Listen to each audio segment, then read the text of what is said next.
Salve, salve pessoal, sejam todos muito bem-vindos a mais um episódio do Eslen Podcast. Antes de mais nada, peço que você deixe seu like, inscreva-se no canal para o YouTube entender que esse conteúdo é relevante e impulsionar os nossos episódios para mais telespectadores. Dessa forma, você reforça o meu comportamento de voltar aqui, chamar convidados para falar com você sobre temas, principalmente temas técnicos, mas também sobre temas relevantes para a sua vida de uma maneira geral. Hoje nós estamos aqui num sábado de manhã chuvoso em Florianópolis, portanto o seu like é merecido.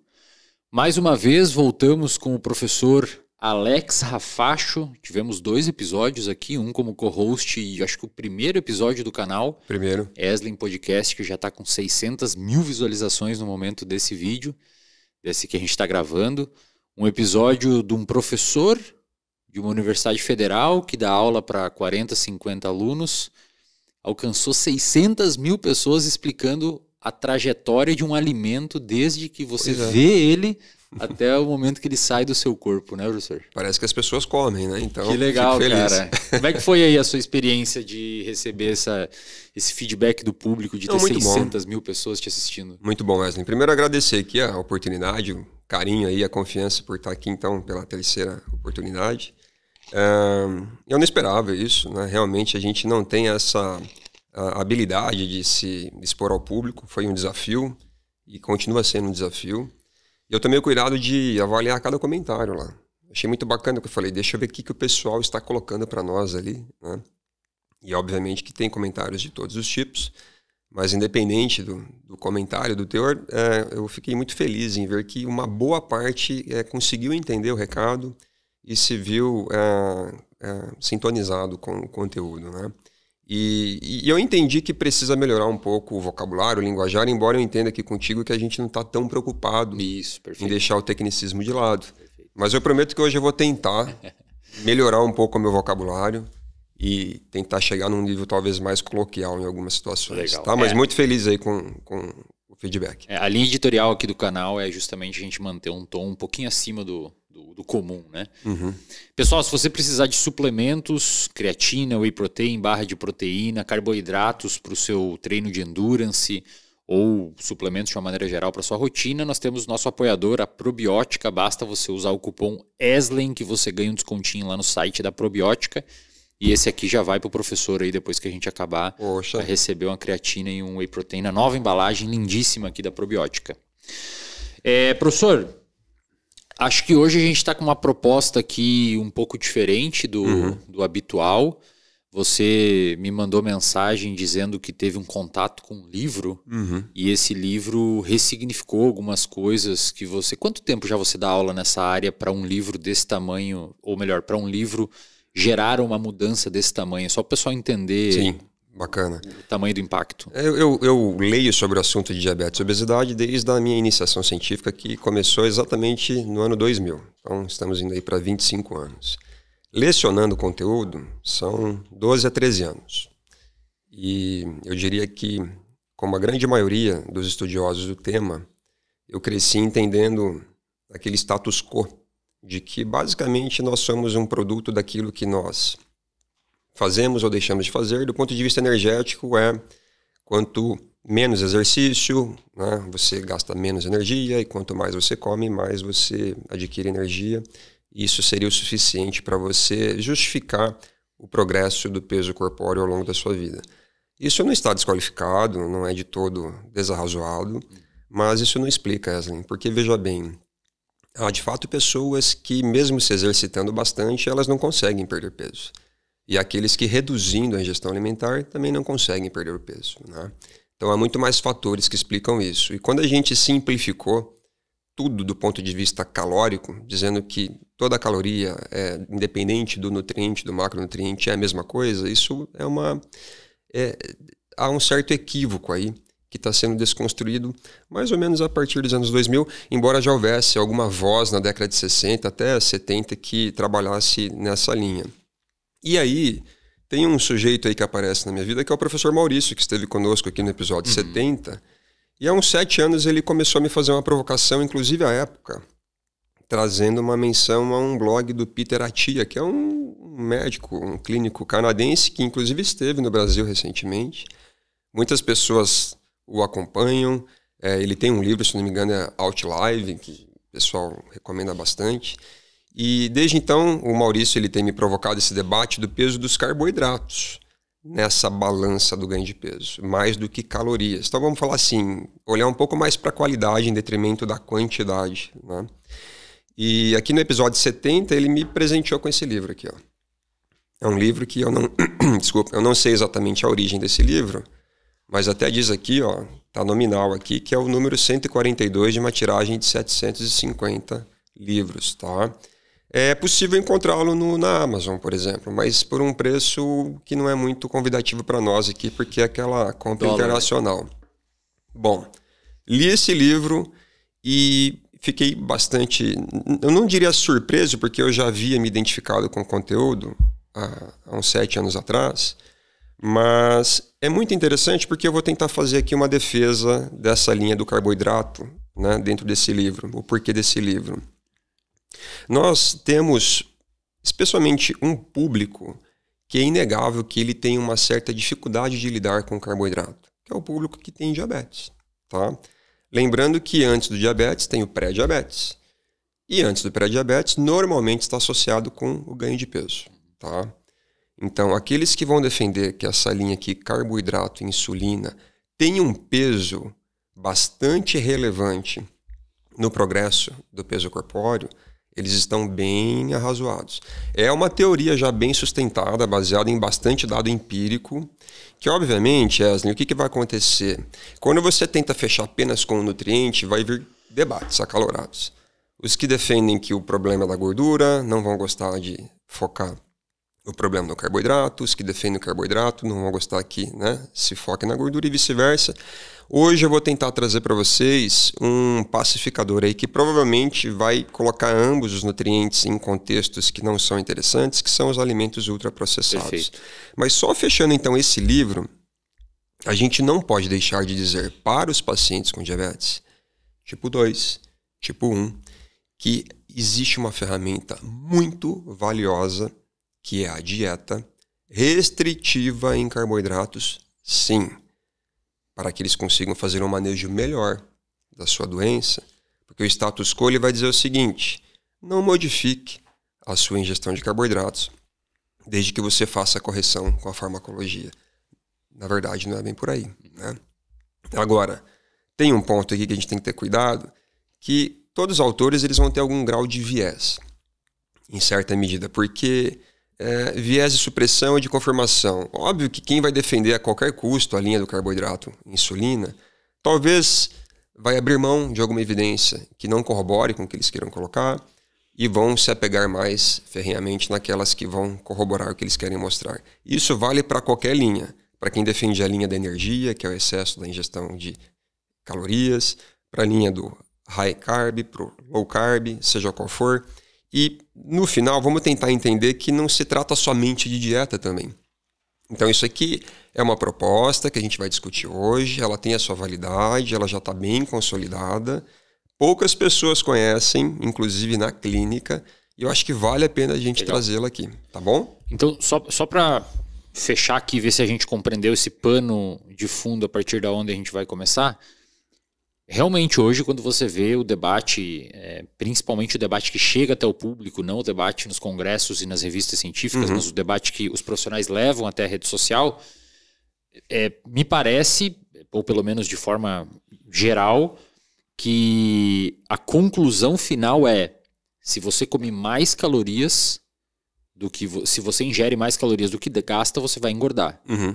Este livro, então, só para compreender, ele está partindo do pressuposto que a qualidade ou o tipo de caloria importa. Com certeza. É o primeiro ponto. É o primeiro ponto. E o segundo é que dentro de uma dieta para tratar a diabetes, a restrição de carboidrato e não só de caloria importa bastante. Com certeza, tá?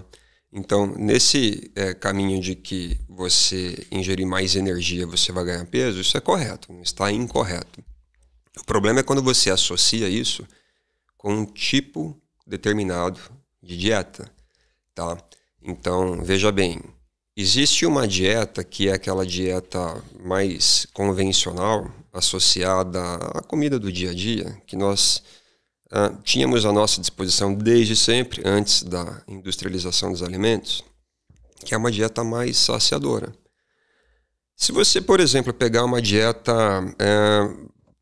com predomínio aí de alimentos mais naturais, minimamente processados, dificilmente, Wesley, você vai conseguir comer esse alimento em grandes quantidades e em repetidas vezes ao longo do dia. Tá? São dietas mais saciadoras.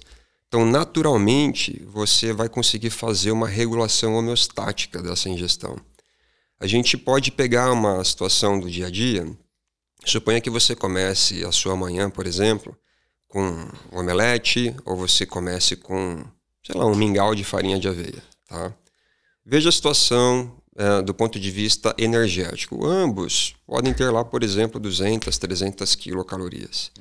Se você comer cada um desses aí 5 vezes até o próximo almoço, você terá ingerido uma quantidade de energia que pode estar te levando a um superávit energético. Tudo bem? Então, seja qual for, se você ingerir mais energia, de fato, você vai acumular mais, digamos, tecido adiposo, tá? Que é o tecido que a gente converte a energia numa forma de estocagem. Agora, você não consegue, por exemplo, fazer a ingestão desse omelete ou ovos mexidos 5 vezes ao longo da sua manhã. E de repente você conseguiria ter um acesso a mais de uma vez a esse mingau com farinha de aveia, que é um mingau provavelmente adoçado, por um mecanismo muito simples. Vou tentar colocar aqui para as pessoas de uma forma didática, tá?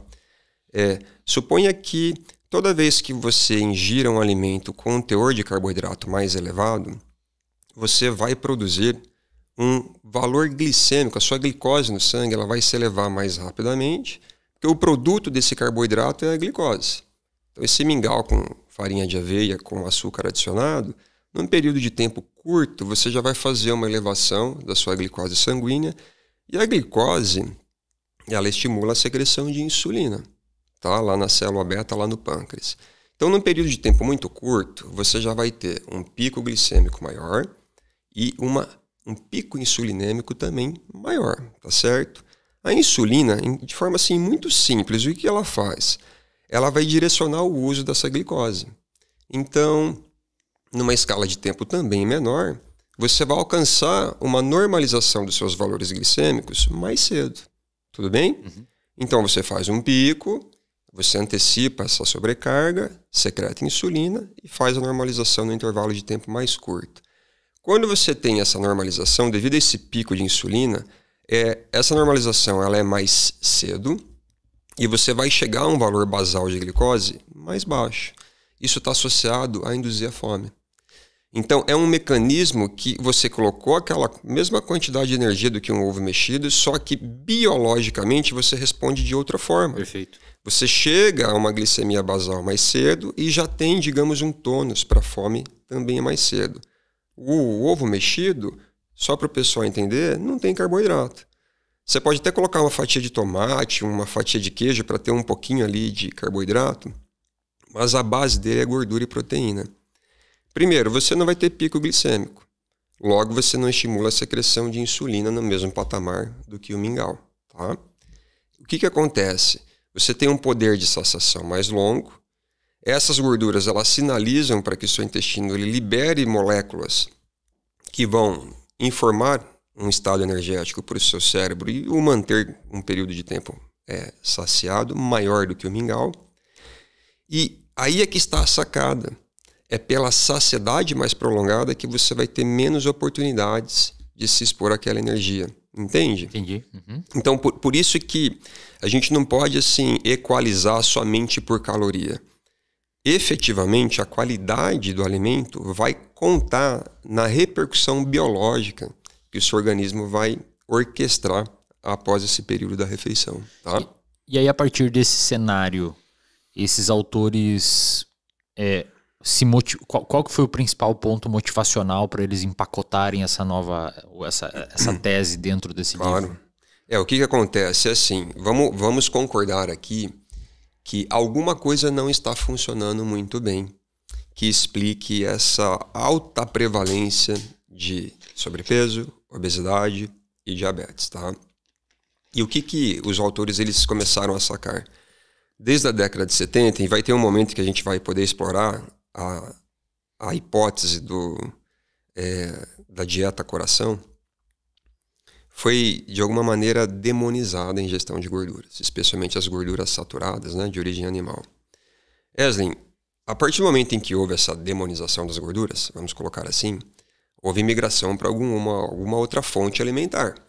A gente pode falar com uma base maior em carboidratos? É fácil, pense em massas, pães, batata, arroz, farinhas, né, de maneira geral. Isso de fato está na base da alimentação do ser humano, especialmente desde a década de 70, com uma ênfase para esse perfil, para essa qualidade nutricional. O que aconteceu de lá para cá? As prevalências, né, a proporção de pessoas diagnosticadas com obesidade e diabetes quadruplicaram da década de 70 para cá.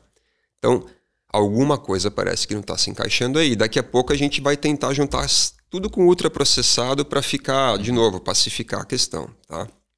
Mas esses autores, eles são autores que se incomodaram muito com essa dificuldade das pessoas aceitarem que o carboidrato ele pode estar por trás desse desfecho metabólico, né? O principal autor aqui é o Tim Noakes, tá até aqui, ó, a Fundação Noakes, tá?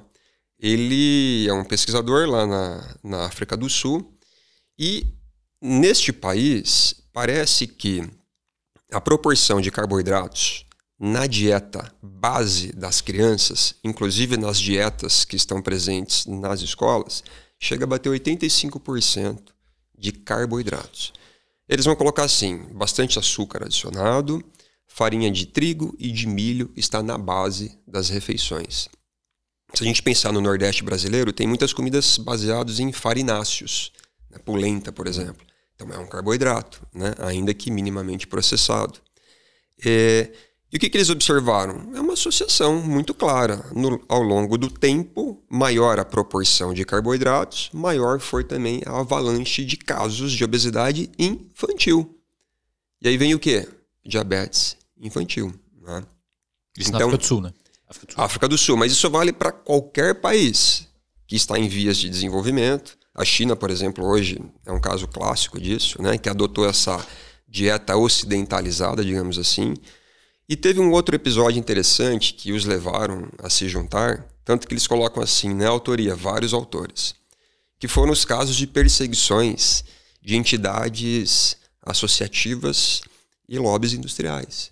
Então pensa assim, você é um nutricionista, uma nutricionista que se deu conta de que existe alguém, um fulaninho, que trabalhou a teoria do carboidrato e insulina. Você falou, opa, eu vou aplicar agora isso aqui com os meus pacientes. Tudo bem? De uma forma orientada, né? Acompanhada, ponderada, e você começa a ver resultado, e você começa a advogar pela proposta do low carb. O que é o low carb, pessoal? É restrição da quantidade de carboidratos. Vai ter as mais agressivas, as super restritivas, as moderadas. Mas vamos dizer assim, você está diminuindo a quantidade em relação àquilo que você normalmente consome.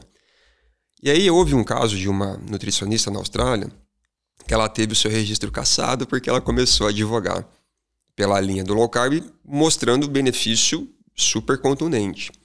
Aí teve um segundo caso aqui que eles colocam de um cirurgião que provavelmente devia lidar com amputação de membro inferior.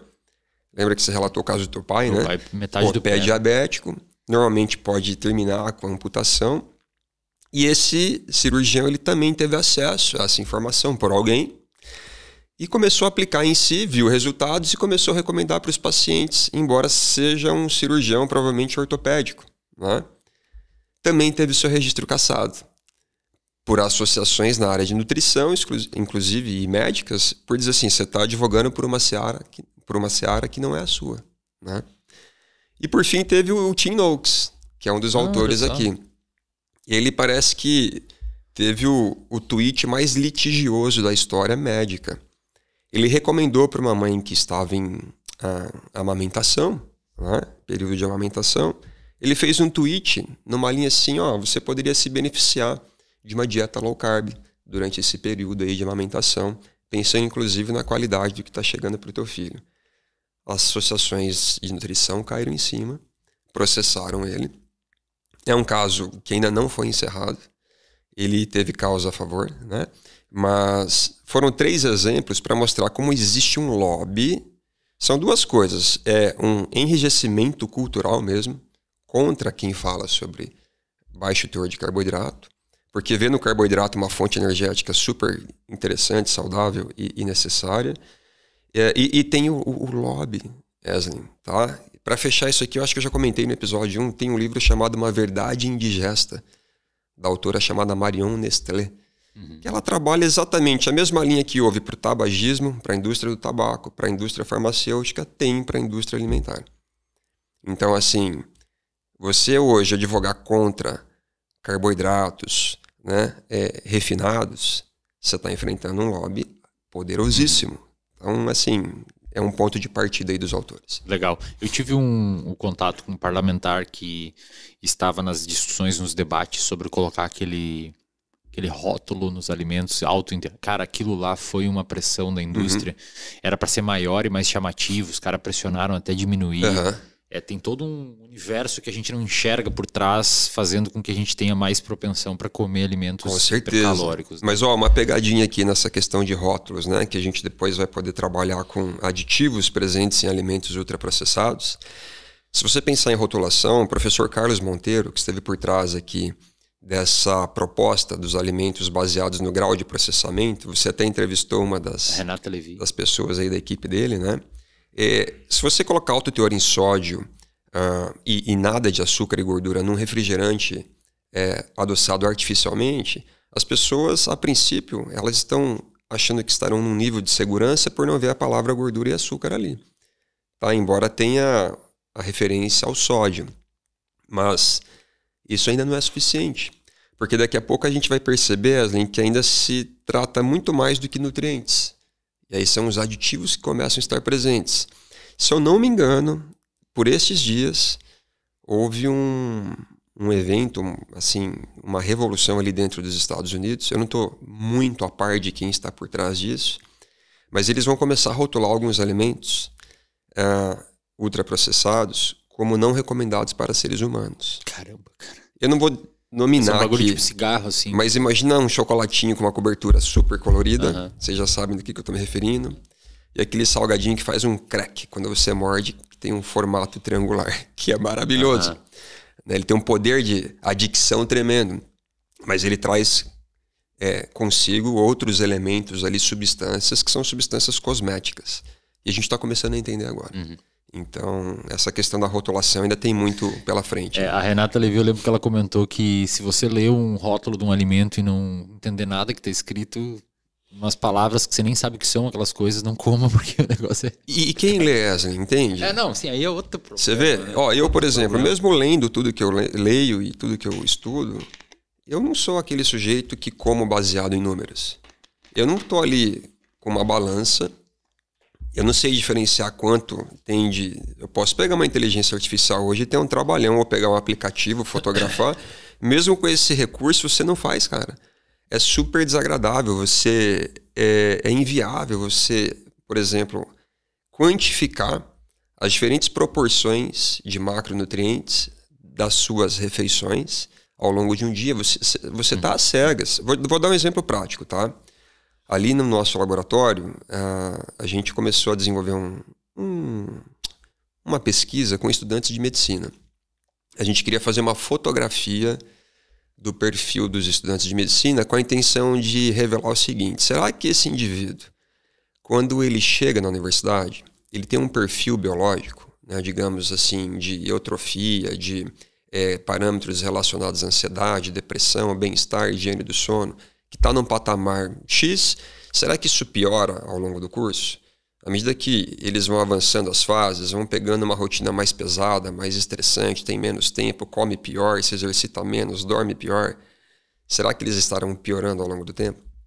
Ou o contrário, de posse das informações, aqueles que tinham um perfil deteriorado recuperaram ao longo do curso.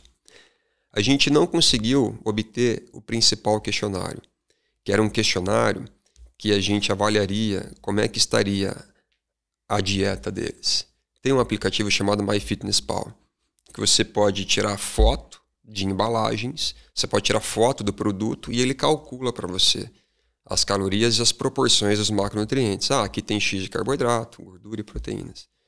A gente não conseguiu mais do que 3 respondentes, num universo de mais de 200, 500. Porque no caso eles não faziam. Porque é tedioso. Como é que você vai parar o seu dia e fotografar um ovo, uma fatia de queijo, 3 colheres de, sei lá, arroz, feijão? E a gente não pode pagar, né? Não tem verba. Então perceba, uma sacada sensacional, ainda que haja críticas, né, acerca dessa proposta. Quem defende, não estou dizendo que eu defendo, mas quem defende a dieta low carb vai dizer o seguinte: você terá muito mais liberdade, porque você vai estar lidando com alimentos que farão pouco pico glicêmico, pouco pico insulinêmico. Você não terá nenhum risco de desenvolver massa adiposa, porque você não vai estar dando substrato, mais o hormônio, que seria a glicose e a insulina, para formar a gordura. E você não vai precisar ficar contando caloria. Você fica à vontade, com liberdade. Qual que é o BO? Também é difícil. Por quê? Porque você vai ter que planejar mais a sua rotina. Você vai ter que entender mais de alimentos. Você vai ter que procurar estudar sobre propostas de refeições low carb que podem ser muito boas. Só que assim, se a gente mais uma vez já fazer a provocação com ultraprocessado, será que as pessoas estão dispostas a dedicar o seu tempo? Será que elas têm recurso para fazer a aquisição dos alimentos mais saudáveis? Será que elas têm o tempo, né, para preparar, criatividade? E de repente não é mais fácil ir lá e abrir uma embalagem e comer o que tiver ali pela frente? É gostoso, né? Então assim, por isso que é uma ferramenta super válida. Se a gente tiver tempo, tem alguns casos de pessoas que entraram em remissão de diabetes por adotar o estilo low carb. E isso é documentado, tem bastante evidência a favor. Eu acho que a gente passou bastante no primeiro episódio, então vou pedir para você ser breve nessa parte. Aliás, quem quiser assistir depois e entender as minúcias do que acontece, como que funciona dentro do nosso corpo e tal, visite lá o primeiro episódio e depois o episódio 70 para você compreender melhor. Mas só para o pessoal entender brevemente os 2 tipos principais de diabetes e as consequências que tem além de problemas na Perfeito, Wesley. Vamos colocar assim, as 10 principais causas de mortes, tá, no planeta. Número 1, infarto. Número 2, AVC. 3, já está relacionado à doença neurodegenerativa em alguns países desenvolvidos. Mas vai vir ali alguma coisa relacionada à hipertensão, dislipidemias, o próprio diabetes está entre os top 5, 6. Mas a questão se a gente ficar nos 2 primeiros, que são relacionados a doenças cardiovasculares, né, o principal fator de risco é a obesidade. Tá? E a obesidade é fator de risco para um dos tipos de diabetes. Diabetes quadruplicou da década de 70 para cá. Era 2,5% da população adulta, hoje está numa média de 10% a 12%, dependendo da população que a gente avalia. Diabetes, Wesley, pode, num futuro, impactar, implodir o sistema de saúde. Por quê? A gente está envelhecendo mais, somos menos pessoas, a proporção da pirâmide é por envelhecimento, menos jovens, mas já começamos a ter jovens com obesidade, diabetes precoce, e principais comorbidades: cegueira, em casos, digamos, não tratados, sem acompanhamento clínico, tá? Amputações de membros, doença renal crônica, hemodiálise, infarto, né? Doenças cardiovasculares, para ficar nessas aí. São super custosas, onerosas e debilitantes. Então você compromete a qualidade de vida dos indivíduos. Pense um paciente com pé diabético que fala assim, viu, você exercita mais. E coma melhor, evitando gorduras. Não, e a vida, por exemplo, o meu pai, só para dar um exemplo prático, o cara tem que ficar olhando pro chão toda hora e usar tênis todo momento. A vida vira uma desgraça, assim, entendeu? Não pode se cortar porque não cicatriza. Exato. Então, assim, eu só fiz esse preâmbulo para dizer, diabetes é um problema, tem que ter cuidado. A gente não pode normatizar, não é porque hoje tem farmacologia para tratamento com uma boa eficiência que a gente tem que achar que tudo bem, chegou lá, bom, se você tiver R$2.000 por mês para pagar por uma caneta que, né, tem um benefício, ok. Bom, rapidamente, 2 tipos principais, tem vários, tá? Mas vamos ficar nos 2 principais. Diabetes tipo 1. Diabetes basicamente é uma situação onde você tem que alcançar um valor de glicose no sangue acima de 126 mg por decilitro. Em jejum ou acima de 200 em qualquer momento. O paciente com diabetes tipo 1 normalmente é quilo juvenil. Em raros casos já nasce um bebê com diabetes. Com uma frequência menor aparece em adultos, mas ainda pode aparecer. Fica numa faixa ali dos 5 aos 15, 16 anos de idade.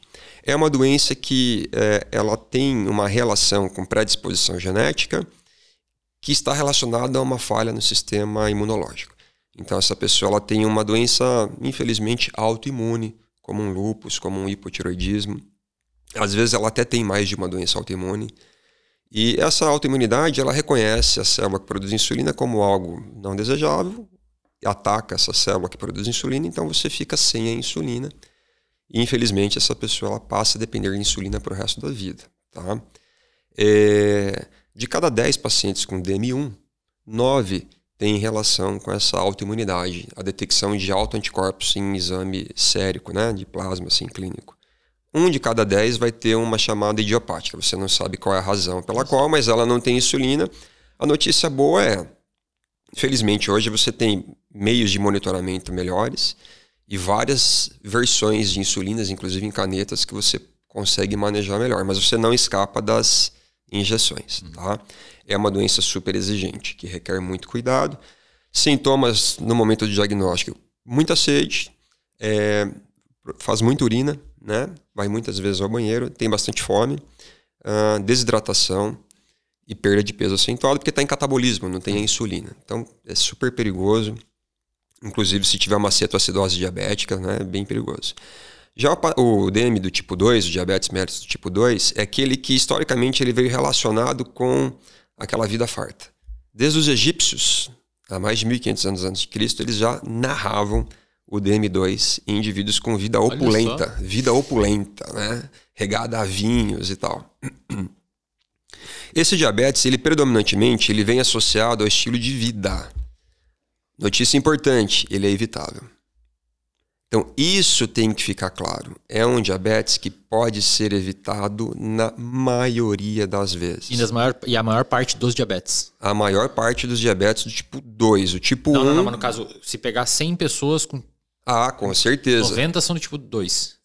Perfeito, vamos fazer essa correção. Então vamos lá, de cada 100 pacientes com diabetes no mundo, em torno de 90 deles terá o tipo 2. Que é evitável. Então poderíamos dizer que 90% dos casos de diabetes que existem hoje são evitáveis. Exatamente. Basicamente, bem assim, o basicão, né? Estilo de vida e uma relação com excesso de peso. Só um detalhe, o excesso de peso agora não é visto apenas como estereótipo de obesidade. Basta você alcançar ali uma circunferência abdominal que esteja além do razoável, já pode acender um alerta ali. Então, de fato, é um diabetes que ele leva um tempo maior para você identificar. Tem pessoas que ficam de 10 a 15 anos sem o diagnóstico, como uma hipertensão, por exemplo. Né? E tem um probleminha aí também, que ele tem se antecipado. Antes você começava a fazer rastreio a partir dos 45, 50 anos de idade. Hoje já baixou para 35, 30 anos de idade. Porque você vê os jovens aí hoje, né, mais susceptíveis a essa rotina, esse estilo de vida, que leva a essa configuração aí. E é um diabetes que ele, no contexto agudo, ele não é deletério, mas é no longo prazo. Aí vem as comorbidades, né? Doenças cardiovasculares, risco de amputação, cegueira, desfecho renal, e pode ser evitado quanto antes detectado. Então, aqueles indivíduos que às vezes estão no chamado pré-diabetes, eles não vão conseguir perceber isso pela glicemia, a não ser que façam um exame.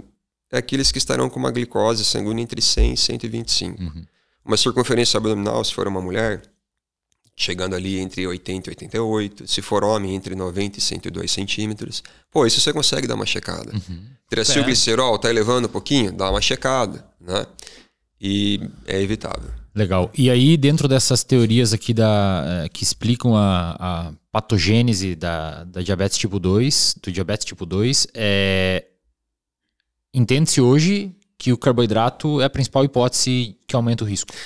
Olha, essa galera aqui do low carb vai defender ferrenhamente. Eu vou tentar fazer uma analogia bem simples, porque esse diabetes tipo 2, ele tem uma condição sintomática que é difícil de você detectar, a não ser que você quantifique a insulina, algo que clínicos normalmente não pedem, né?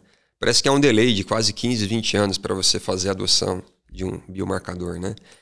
Resistência à insulina, ela vem como, digamos, um sintoma dentro do diabetes tipo 2, não é a causa. É a metáfora do carro, né? É. Eu lembro da sua aula. Pra quem não sabe, ele me deu aula no doutorado. Essa metáfora eu lembro até hoje. Eu vou fazer um pouquinho diferente hoje para ficar mais fácil o conceito de resistência. Pessoal, imaginem que você se expõe a um vírus da gripe.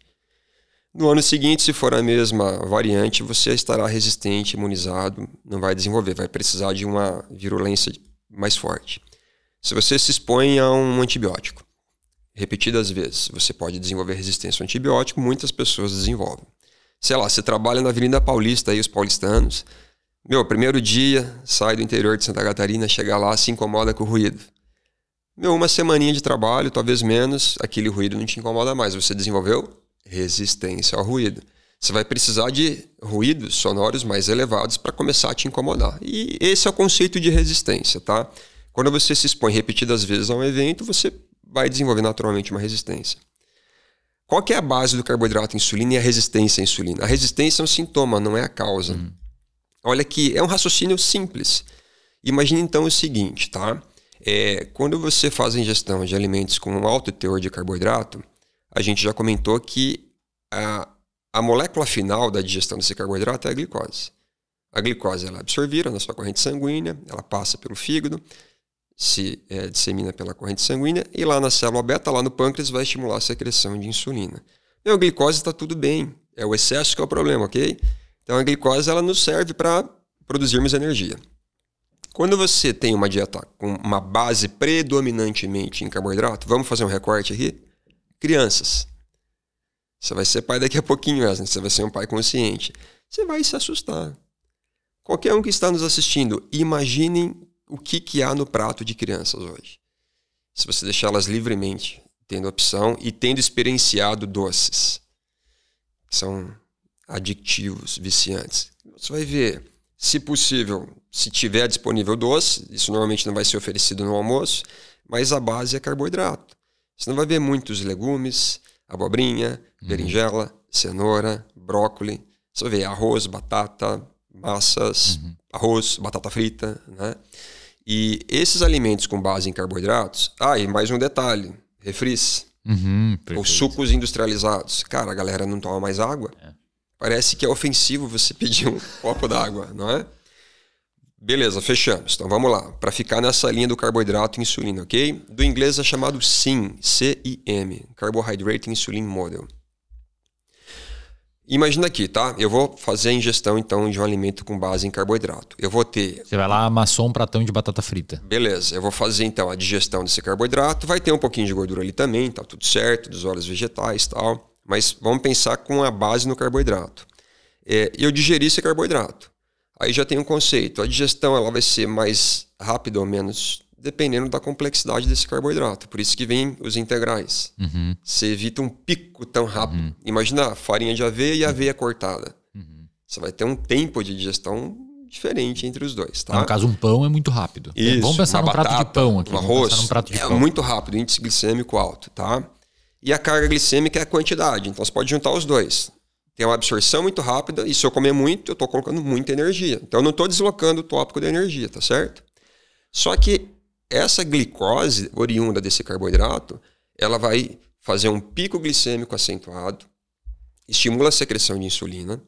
Essa insulina, então, ela vai estar em uma quantidade elevada e naquele momento, tá? E ela vai mobilizar essa glicose para que ela seja utilizada, oxidada, e o excedente vai ser estocado na forma de glicogênio e se ainda passar na forma de gordura, que a gente discutiu lá no episódio 1.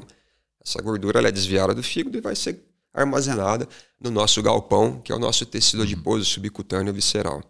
Wesley, o que os autores viram muito? Um dos livros interessantes que discute essa linha é um livro chamado Emagreça Sem Fome, de um clínico chamado David Ludwig. Tá? Ele não está nesse aqui especificamente. Ele fez os testes, então, com, por exemplo, uma situação em que você come o mingau e o ovo mexido.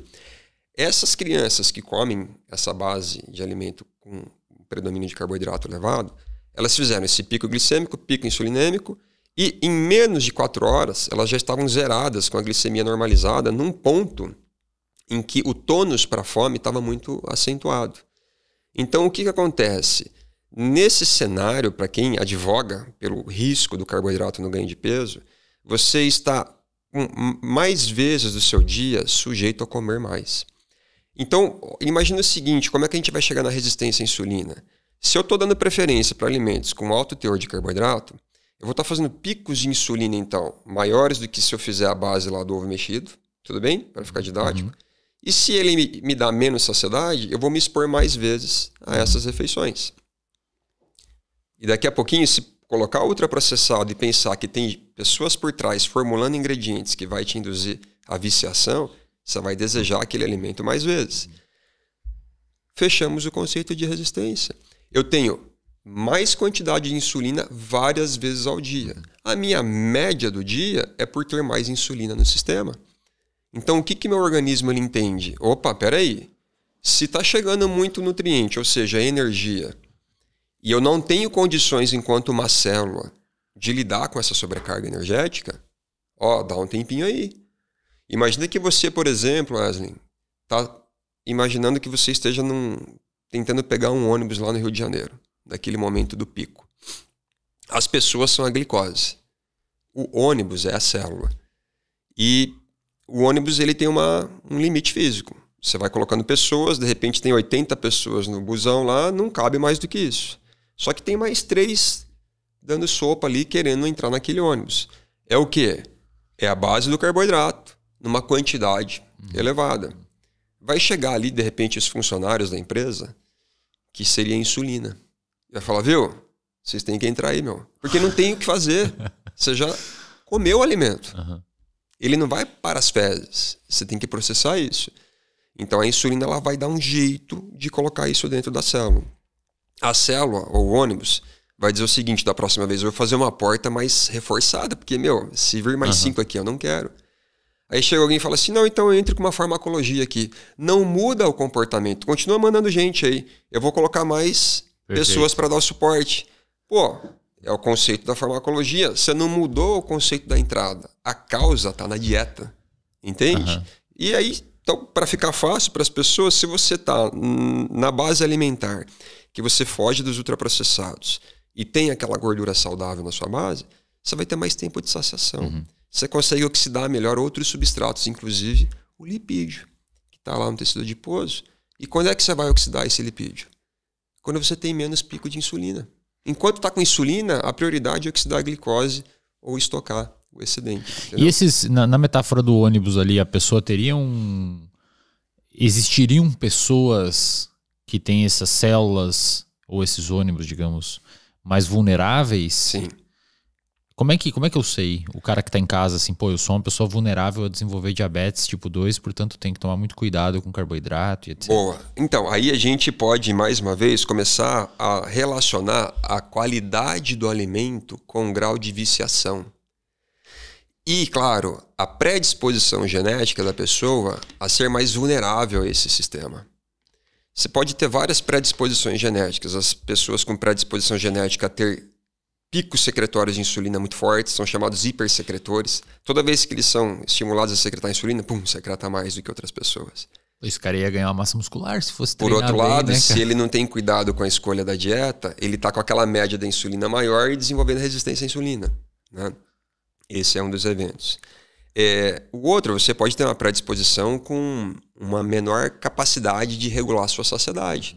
Inclusive tem uma obesidade chamada de grau 3, que é severa, que as pessoas têm uma mutação rara para um receptor que liga o sinal de saciedade. Se essa pessoa não tem esse receptor, ela está sempre com o sinal ativo, né? No sentido da fome, não induz saciedade. Bom, tem um dos autores aqui nesse livro que ele vai trabalhar essa questão de uma forma muito elegante. Ele vai chamar a glicose de um agente psicoativo. Ele até generaliza, ele fala que os carboidratos eles são equivalentes a drogas psicoativas. Ele fala assim, você não tem aquele tesão, aquela vontade de comer abobrinha, berinjela, alface o dia todo. Agora, tem à sua disposição alimentos com uma alta quantidade de açúcar. Quer ver? Imagina uma criança se expondo a um bolo de chocolate, a uma torta trufada. Quer ver um outro exemplo? Chega a juntar saliva na minha boca. Você termina a tua refeição. Que loucura, cara. Você vai na casa. Depois me lembra de voltar para as pessoas vulneráveis, mas olha um exemplo de quanto o carboidrato, ele sim tem esse poder viciante. Qualquer um de nós aqui na sala, a gente vai à casa de um convidado. Ele serve para você as melhores refeições, tá? E você comeu tudo que podia, a pessoa te serviu 4, 5 opções, você não sabia quantas viriam. Por educação, você vai, você... Todos aqueles sinais que a gente já discutiu, trabalhando ferrenhamente para você, não quero comer mais. Aí a pessoa fala assim, então, ou melhor, você não sabia que haveria sobremesa. Aí a pessoa vem com aquela sobremesa, sei lá, uma cheesecake, um petit gâteau com aquela bolinha de sorvete de chocolate belga. Você fala, cara, eu não vou pegar, eu não vou comer. Complicado isso aí. Ó, viu? É difícil. Isso aí é o efeito adictivo, né? Difícil. Então, acho que isso aí é uma boa prova de como a gente responde a esse sinal. E aí, essa linha do carboidrato e insulina vai dizer, alguns autores, de uma forma mais contundente, que o carboidrato, ele é viciante. Ele é viciante. E aí, o que acontece? Se você é uma pessoa mais vulnerável a esse vício, você vai estar sujeita a ingerir mais energia, né? Então, ele vai trabalhar de duas formas, Wesley. Se você tiver uma predisposição e essa vulnerabilidade ao vício, existem duas formas de você buscar recompensa. E você sabe melhor do que eu, né? Talvez eu fale uma bobagem, mas eu vou reproduzir o que ele disse aqui. Tem a forma ativa, que é aquela que envolve um processo ativo por meio de ações. Então, sei lá, eu vou liberar endorfina toda vez que eu praticar um esporte, uma luta, um exercício físico, uma meditação, uma leitura. Precisa ter um empreendimento seu ali, tá? É contemplativo, ele é benéfico, ele é prazeroso no bom sentido. Acho que é o chamado prazer eudaimônico. Perfeito. E aí você vai ter aquela recompensa buscada por meio do consumo fácil. O hedônico, né? Bom, pornografia, drogas, bebidas e comida. E aí ele vai dizer assim, tem duas pessoas com uma personalidade mais hedonística que estarão mais reféns desse momento. Então, primeiro, ninguém nega que a comida, especialmente quando vem com uma carga de açúcar adicionado, vai te induzir uma viciação que um brócolis não vai induzir. Uma folha de alface não vai induzir, né? Nem o arroz. Bom, dentro dessas duas personalidades, e aí é uma área que você deve advogar super bem, ele vai dizer, vai ter aqueles autoritários e vão ter os permissivos. O autoritário é o sujeito que não baixa a guarda, ele tem um sarrafo muito elevado, né? Assim, é muito exigente, não se dá por satisfeito. Então, aquela pessoa que ao longo do dia, ela não tem escapes. Chega final do dia, de repente, como é que ela consegue ter alguma recompensa por toda aquela rotina autoritária? Pode ser no tabagismo, no alcoolismo, qualquer outra situação, ou pela comida. E muitas pessoas hoje têm migrado para a comida, né? Os ultraprocessados. Esse sujeito, por exemplo, será que ele vai ter tempo de ter passado na feira, ter feito as escolhas, reservar um tempo, a criatividade para preparar a sua refeição? Então, esse é um sujeito com uma personalidade hedonística de risco para ganho de peso. É isso que o autor está dizendo, tá? É fácil de conceber isso. O outro é o permissivo. É aquele que tem uma baixa autoestima. E devido a essa baixa autoestima, uma maneira de você se expor a uma recompensa fácil, imediatista, é consumo. Qualquer que seja que te traga um prazer. E isso pode estar contemplado na comida. Então, aí, provavelmente entra, inclusive, alguns transtornos alimentares, né, nesse perfil. E o balanço você está comendo o quê? Pipoca? Ou, sei lá, um pacote de bombom? Posso fazer uma provocação aqui, professor? Primeiro uma contribuição e depois uma provocação. Eu não sei se você já, e se não, acho que é uma sugestão válida, principalmente nesse contexto de estudo que você tem levado. Você conhece a teoria, as teorias da personalidade mais aceitas dentro do universo da psicologia? Não, conheço nada. A gente chama de... Existem vários que você vai ver na internet aí. Tem uns que falam, não sei o que, o sanguíneo, não sei o que, colérico. O que a gente sabe hoje, com os estudos que vêm aí pelo menos há uns 80 anos nessa área, é que a principal teoria da personalidade hoje aceita pela ciência, a mais robusta, a gente chama de Big Five. Deixa eu pegar um cafezinho aqui. O que é o Big Five? O Big Five, Os autores começaram a estudar traços de personalidade em diversas culturas, portanto tem desde o sujeito da Austrália até o escocês, até o cara da Argentina, passando o mundo todo. Eles começaram a estudar centenas, se não milhares de traços de personalidade existentes em todas as culturas, e aos poucos eles foram fazendo como se fosse um caldo, né, grosso dessa sopa, e chegaram em 5 grandes traços de personalidades que todo mundo tem, mais ou menos elevado. A gente tem todos eles, alguns têm mais volume nesse, menos nesse, ou todos têm mais volume em vários, ou alguém tem mais volume em vários, que são... e cada traço se subdivide em outros 2 traços, e etc. Tem um dos traços de personalidade, que se chama conscienciosidade. Conscienciosidade, as pessoas podem ter um volume alto dela ou baixo. Perfeito. O que é conscienciosidade? É basicamente a capacidade que você tem de ser orientada por metas, objetivos. Você é um sujeito automotivado que consegue falar, vou terminar esse livro, eu vou terminar, eu vou fazer essa dieta, eu vou fazer. E tem pessoas que têm esse traço muito baixo. Eu acho que esse casa muito bem com esses traços. Um sujeito talvez mais consciencioso. Perfeito. É aquele sujeito que você fala assim, eu quero te encontrar no dia 6 de julho de 2027 às 8 horas da manhã aqui. Não precisa falar mais nada, ele vai estar aqui. O sujeito que tem esse traço baixo, ele vai esquecer, vai se enrolar. Tem um outro traço de personalidade chamado abertura para a experiência. O quanto você é aberto a novas situações da vida. Tem gente que tem muito, tem gente que tem pouco. É bem legal essa literatura e ela tem um correspondente genético muito forte. Os dados daqueles estudos de GWAS, né? GWAS. Isso. Eles mostram que esses traços de personalidade estão bastante incutidos na genética. São muito hereditáveis. É um assunto bem legal para no futuro você... Provavelmente deve ter estudos mostrando, por exemplo, que pessoas com baixo traço de conscienciosidade têm mais chance de desenvolver diabetes. Perfeito. É uma área bem legal para você entrar depois. Não, e soma aí um interesse gigantesco das indústrias alimentícias em pegar essa pessoa. Claro. Pega pela boca. Claro. Né? Inclusive, então... só um lembrete aqui para vocês, pessoal do canal. A gente tem um episódio aqui com o Dr. Renato Silva, psiquiatra, onde ele passa 2 horas do episódio explicando todo o histórico dos estudos sobre traços de personalidade. Ele explica cada um dos 5 traços com as suas subdivisões e ele, inclusive, faz um teste sem fins clínicos, óbvio, explicando como que é cada pessoa com determinado traço para você tentar medir aí na sua casa. Explica todo o correspondente genético desses estudos e se você quiser se aprofundar com muito mais afinco nesse tópico, nós temos um módulo sobre os traços de personalidade no reservatório de dopamina que você pode acessar escaneando esse QR Code que está aqui no cantinho da tela ou clicando no link da descrição. Perfeito. Bom, a gente pode resumir isso, esse indivíduo aí, mais sujeito a uma fome chamada fome hedônica. É isso. Então a gente come... baseado em 3 tipos de regulações. Bem rapidinho, Wesley. Imagina que você, no seu dia, você faça 3 refeições. É o sujeito que trabalha num canteiro de obras, ele tem o café da manhã, o almoço e o jantar. Essa pessoa, ela pode ter alguma fome intermediária? Tem, mas isso é tranquilamente coberto com hormônios contra-regulatórios. Adrenalina, cortisol, glucagon. O que você vai fazer? Você vai mobilizar seus estoques de gorduras no seu tecido adiposo e tá tudo bem. Fazer gliconeogênese, formar glicose, que inclusive é uma defesa da galera low carb.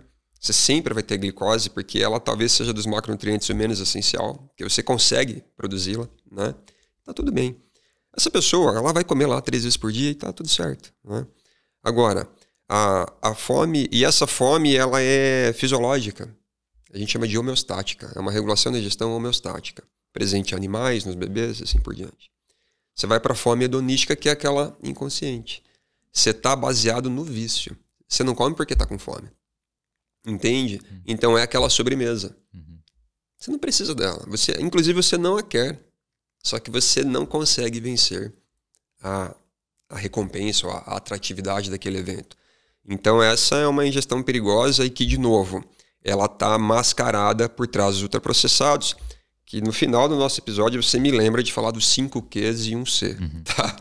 E por fim tem a chamada regulação da ingestão baseada na diversidade da nossa microbiota. E adivinhem qual perfil de refeição vai deteriorar mais a nossa diversidade microbiana. Vamos resumir em ultraprocessados, para também não ficar, né, falando só do açúcar. E basicamente o que acontece, a contribuição que a gente teria desses micro-organismos para induzir um período de saciedade mais fino, fica comprometido. Mas aí quando a gente entra nessa ideia de diminuir o carboidrato da dieta, imagino que o sujeito vai ter que, para manter as calorias diárias suficientes ali, para não, enfim, emagrecer, definhar, ele terá que buscar essa compensação calórica em outros macronutrientes, proteínas ou gorduras. Sim. O sujeito, por exemplo, que comer muita gordura, porque proteína eu imagino que não dá para ficar ingerindo todo dia, principalmente porque é caro também para parte da população e é muito... E se pede cautela, realmente. Pois é, exato. E aí tem as questões, enfim, o cocô às vezes fica num jeito complicado. A whey protein. Não que eu tenha experienciado isso nas últimas 2 semanas. Mas aí a pessoa que vai, por exemplo, a gordura, não tem uma relação de aumento de consumo de gordura saturada, colesterol, problema cardíaco? Tem. Bom, vamos lá. Primeira coisa, tá? Quem advoga pelo low carb, em nenhum momento diz assim, passe a comer blocos de manteiga, passe a tomar copos de azeite de oliva. Não é isso, né? Pensa assim, ó, eu vou contar o racional aqui da Você já viu a galera comendo bloco de manteiga na internet, né? Mas não deveria. O pessoal é embaçado, né? Você já viu aquilo? Não, nunca vi. O pessoal andando, acho que na França, uma moça mastigando bloco de manteiga, cara. Não deveria. Eu acho que aí tem que ter um pouco da parcimônia, né? O caminho do meio e tal. Mas, basicamente assim, se você pensar numa dieta fácil para o low carb, Eslin, a pessoa ela tem que voltar a ter coragem de inserir a gordura. Muitos casos de diabéticos aqui no livro, DM1, DM2, ao passo de fazer amputação de membro, DM1 saindo de UTI com 7 injeções de insulina dia, pacientes com obesidade grau 3, só aumentando gradativamente as medicações, entrando para a insulina, todos que fizeram uso do low carb conseguiram, em alguns casos, a remissão no DM2 e a redução drástica das doses de insulina no DM1 e até a retirada de algumas doses diárias. Beleza. Mas vamos voltar para o racional da gordura, né? As pessoas, elas ficaram com medo de comer queijo, com medo de passar manteiga no pão, com medo de tomar iogurte integral, com medo de tomar leite integral, cara. Eu acho que tem 3% de gordura o leite integral. Me desculpe aí se não for isso. Mas, enfim, tem uma proporção maior do que o desnatado, né? Não é isso. Então, assim, a pessoa ela pode voltar a incluir isso. Então, qual que é a ideia? Primeiro, sair dos grãos refinados, prioritariamente. Então, e aí você vai estar onde? Nos alimentos processados, pães e massas. Se puder, diminuir.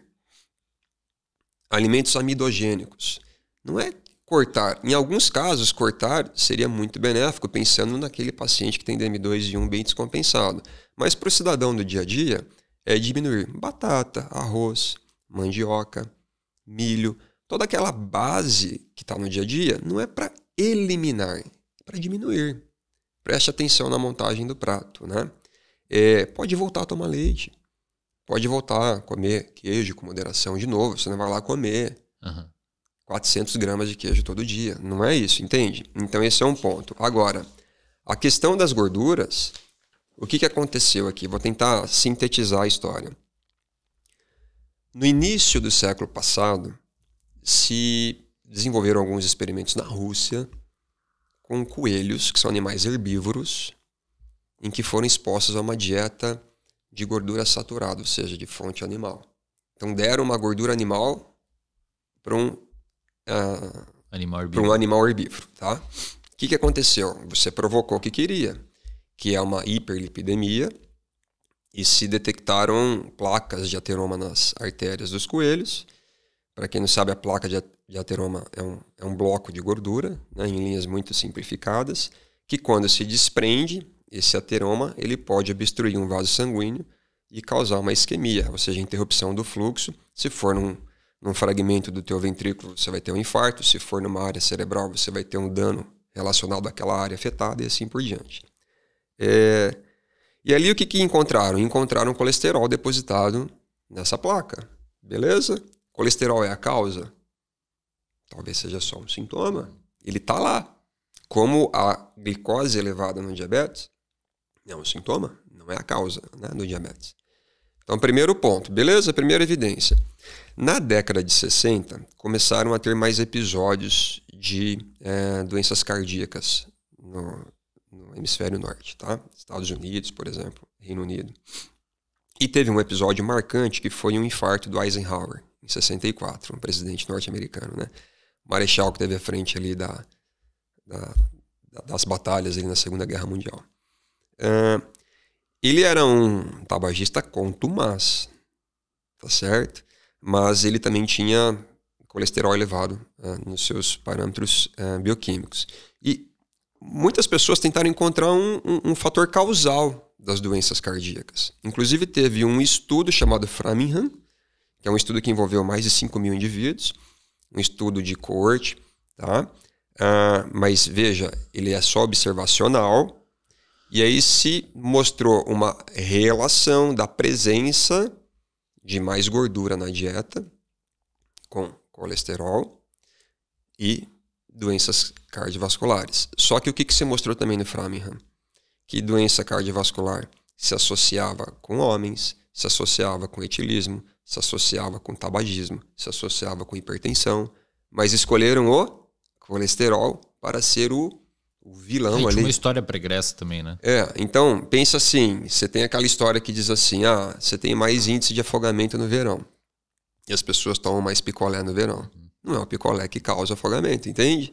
Então você poderia ter tantas outras relações de associação, inclusive o carboidrato. E já havia um nutricionista lá no Reino Unido que advogava pelo peso do carboidrato como um fator de risco para a doença cardíaca. E ele foi massacrado pelo lobby da indústria ali, pró-grãos refinados. O que acontece? Veio na década de 60, então, uma tentativa de se encontrar os possíveis fatores causadores, né, relacionados a doenças cardíacas. Isso não é o que eu estou dizendo, pessoal. Isso aqui está na literatura, está em vários livros, tá? E entrou um personagem aí. Ele até apareceu na Times, o Anshel Keys. Foi um epidemiologista. Epidemiologista, ele busca, então, compreender fenômenos do ponto de vista mais populacional e não individual. E ele conseguiu, olha a sequência, é bem simples. Então, você tem lá colesterol nas placas das artérias dos coelhos com hiperlipidemia. É uma coisa ali que indica algo. Depois você vê uma associação entre a presença de gordura na dieta e aparentemente maiores desfechos cardíacos. Aí você fala, beleza, agora qual é a gordura? Bom, eu estou vendo que é colesterol. Quando eu tenho mais colesterol na circulação, parece se associar com mais desfecho cardíaco. E quem está por trás do colesterol dentro das gorduras que nós consumimos? Tentaram encontrar alguma. E aí foram para cima das gorduras saturadas. Então a gente chegou na gordura de origem animal. Não que não tenha saturado em uma outra fonte, né? Mas as animais são as predominantes. Então a gente foi dizendo, coma menos gordura e evite de preferência as de origem animal. Bom, você não consegue substituí-las, a gente precisa da gordura para a produção de alimentos até do ponto de vista de ingredientes culinários, tá? Os óleos. Para onde é que migrou? Gordura vegetal. A gordura vegetal, ela é industrializada. Então as fontes são alguns grãos aí, soja, canola, girassol, milho, né? Seria ultra processada. Ali, né? Precisa passar por branqueamento, refinamento, desodorização. Ela tem um ponto de queima diferente ali, enfim, ela pode produzir moléculas que são deletérias para nós. E veja-se, qual que foi o entendimento a partir daí? Baseado em uma associação, se redesenhou os guias alimentares nos anos de 1980 nos Estados Unidos e 83 no Reino Unido, trazendo aquela clássica pirâmide. Antes da pirâmide clássica, se tinha até 40% da fonte na dieta de gorduras animais, inclusive. Né? E aí o que passou a ser feito na pirâmide, Yasmin? Com a tentativa de se evitar a ingestão de gordura. Vamos dizer que até aí, ok? É um teste, certo? Global. A gente vai reduzir a ingestão de gordura para diminuir os índices de doença cardíaca. Gordura saturada. O que está matando hoje? Número 1, Infarto. Então parece que não resolveu, certo? As pessoas substituíram a gordura pelo quê? Brócoli. Não, certo? Então, aí a base, todos vocês devem ter visto isso na escola. Tava assim os desenhos. Pães, massas, tava lá macarrão, arroz, batata. Não fazia distinção pelo grau de processamento. Podia valer ali um ultraprocessado. Até 9 porções diárias, cara. Embora o açúcar sódio estava lá na pontinha da pirâmide, você está falando do açúcar adicionado, aquele que você pega a colher e pluf, coloca aquele açúcar de cozinha no teu café. Mas você não fazia nenhum tipo de alerta para aquela base de carboidrato que está aqui. Entendeu? Então, naturalmente, se aumentou a proporção de carboidratos na dieta. Então, como é que você vai lutar contra isso? Eu acho que eles estão muito arrazoados nessa linha. E aí tem uma nutricionista chamada Zoe Harcombe, recomendo acompanharem ela. E a Nina Taikos, também é outra muito boa. Elas fizeram uma tentativa, Wesley, de investigar, primeiro, se existia alguma evidência de ensaio clínico randomizado, que é aquele que você entra com a intervenção e a partir da intervenção você controla o desfecho. Você vê como é que eles estão aparecendo aqui. Eu reduzi a ingestão de gordura, isso diminuiu o meu risco de doença cardíaca. Tem vários estudos que fizeram isso e não demonstraram essa relação. Um deles é o Women Health Initiative, que é um estudo gigantesco, custou mais de 700 milhões de dólares. Não encontrou essa relação em mulheres com desfecho pós-menopáusico, né, para ver se reduzindo a gordura na dieta diminuía risco de câncer e doença cardiovascular. Não reduziu. Diminuindo a gordura? Não diminuiu. Diminui o colesterol? Diminui. Qual? A gente pode discutir depois. Mas não diminui o risco de morte por evento cardíaco. E tem outros estudos que eu posso citar aqui rapidamente, o Look Ahead e o PREDIMED, que são ensaios clínicos randomizados, onde eles controlaram a ingestão de gordura e diminuindo, indo para o low fat, né, não conseguiu prevenir doença cardíaca em diabéticos. Então, não é aí a questão, embora se diminua um dos colesteróis, que é o colesterol LDL, mas é uma das isoformas, que se der tempo a gente fala depois. Então, perceba, a partir desse ponto, a gente não está contemplando mais a gordura, mas para fechar, o que aconteceu? Quadruplicou a obesidade, sobrepeso, diabetes. Então, alguma coisa aí não está quadrando. E se a gente, daqui a pouquinho, foca de novo no ultraprocessado, parece que o grupo do Carlos Monteiro acertou em cheio. A gente vai amarrar. Entende? No final. Mas só para compreender, então, pelo jeito ali, por todo o século passado, vieram batendo bastante na gordura. Pelo que você está trazendo aqui, fizeram uma recomendação que se espalhou... Baseada em associação. Baseada em associação, e que se espalhou a nível, pelo menos no Ocidente todo aqui, se espalhou e a gente adotou... Copia, né, as diretrizes norte-americanas. Claro, exatamente, aí a gente adotou isso de, vamos comer menos gordura porque vai dar problema, vai infartar. E de fato, todo mundo cresceu ouvindo isso, né? Sim. E a gente trocou a gordura pelos alimentos, pela base alimentar baseada em carboidrato. E quer ver um detalhe, Wesley, interessante? Desculpa aí te cortar. Se você pega uma pessoa que ela é alcoólatra, o que você vai sugerir para ela em termos de alcoolemia? Você vai falar assim, viu? Troca o uísque por cerveja, porque o índice da alcoolemia da cerveja é menor. Não, né? Um viciado em uma determinada droga, você vai dizer, não, só consuma um pouquinho menos. Pensa a terapêutica do diabético. O que eles dizem? Primeiro, não se diz muito assim, reduza carboidrato. Continua lá na pirâmide, 50%, 55%. Eles só vão dizer assim, escolham carboidratos melhores. Mas aí vão ter aqueles que vão dizer aqui no livro, isso é uma falha assim, crassa. Por quê? Você está olhando apenas na complexidade do açúcar. Mas a carga glicêmica é a mesma. Se você tem a aveia na forma de farinha e a cortada, embora essa aqui vai me dar um índice glicêmico mais baixo, a carga de energia é a mesma, de glicose ao final, quando você digerir e absorver. Então eles vão dizer que para os pacientes com diabetes, o ideal seria a abstinência de carboidratos, trazendo esse conceito de que são pessoas intolerantes a esse nutriente. No sentido cerebral mesmo, assim, também. Cerebral e metabólico, porque assim, um precisa da insulina para manejar a glicose. O outro é resistente à insulina e, por sua vez, ele, dependendo da falha pancreática, ele não consegue mais manejar essa carga de glicose, certo? Por isso que vai depender de farmacologia. Então, para esses 2 casos, você vai simplesmente ignorar essas evidências e dizer assim, não, invista em farmacologia. Não é por aí. Mas só para compreender, professor, assim, o senhor está pintando um quadro aqui onde existe um grupo de cientistas que está defendendo o low fat, baixo carboidrato, baseado no que aconteceu no século passado.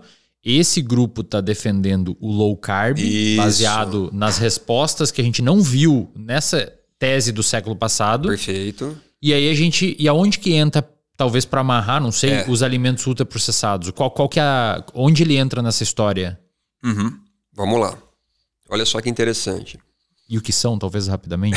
Os ultraprocessados. Os alimentos ultraprocessados são aqueles alimentos que, se você olhar na rotulagem, eles vão ter que contemplar ingredientes que você também encontra em rotulagem de produtos cosméticos.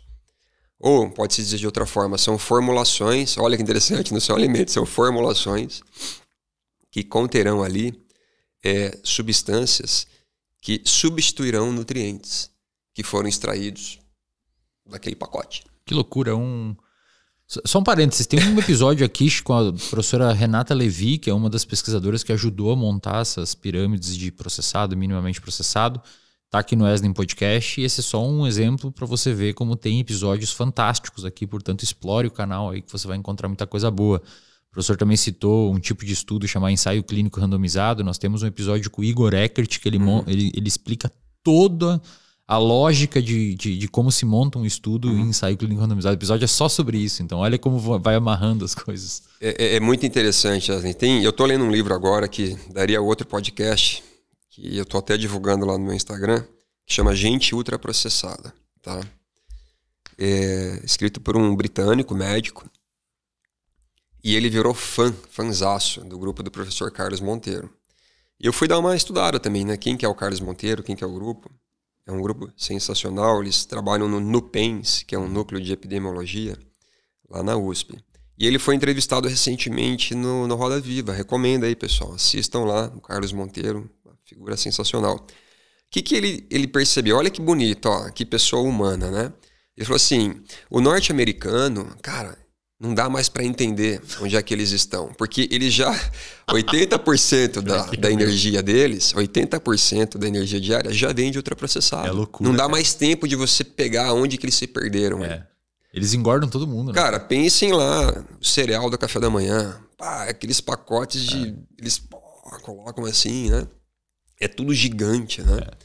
E em todas as refeições. E ele falou assim, o Brasil, como a gente tem uma gastronomia muito rica, mas nós estamos também caminhando para obesidade, doenças metabólicas e tal, vamos tentar entender que alimento que está chegando aí que explique isso. Porque não, né, alguma coisa também aqui no nosso ambiente está nos levando para esse mesmo caminho. Porque aqui ainda é baixo, né? Porque que a ele gente falou? Come muito bem ainda. Ele até, estou falando assim, parafraseando ele da participação dele ali no Roda Viva. Ele falou assim, o brasileiro hoje, ele ainda depende do ultraprocessado para os snacks, os lanches. O almoço, o jantar, o café da manhã, ainda o brasileiro, ele tá bem, tá? E aí, ele tentou, pela epidemiologia, buscar fatores que dessem muita força para uma correlação sustentada com os índices de obesidade. E ele não conseguiu aqui no Brasil, pelo menos, identificar esse fator isolando nutrientes e excluindo fatores como que eu posso colocar, grau, né, de condições econômicas, tabagismo, alcoolismo, ele isolou tudo, né? Aí é uma área que eu não domino muito bem, mas ele chegou num fator que parecia se reproduzir em todas as ocasiões, o grau de processamento do alimento. Olha que legal. É uma sacada que foi assim super criticada por muitos grupos, e imagine as indústrias, inclusive, né? Massacrando esse grupo aí. E eles ali super resilientes. E eles conseguiram mostrar que, olha que interessante como fica fácil, os ultraprocessados eles trazem tudo.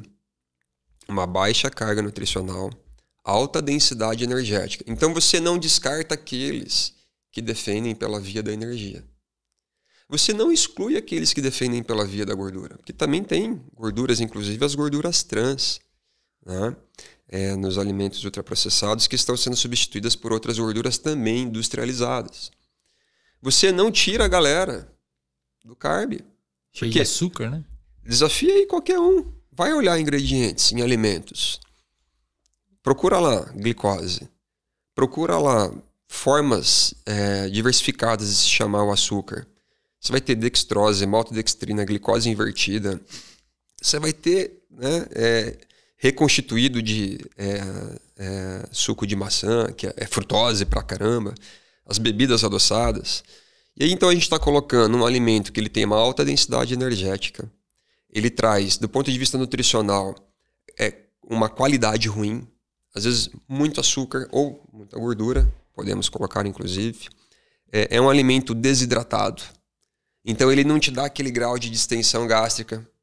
Porque você come... Imagina você comer, sei lá, um bife de proteína, de uma carne X... e você pegar uma barrinha de proteína. Qual dos dois você vai precisar trabalhar para comer mais, né? Quer dizer, os ultraprocessados, eles são muito macios. Então, alguns vão defender que eles já são pré-mastigados.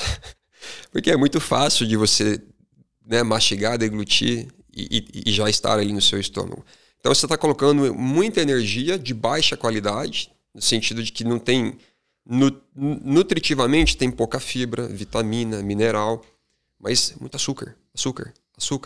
O açúcar não é uma caloria vazia, porque ela é, na verdade, uma caloria ruim quando em excesso.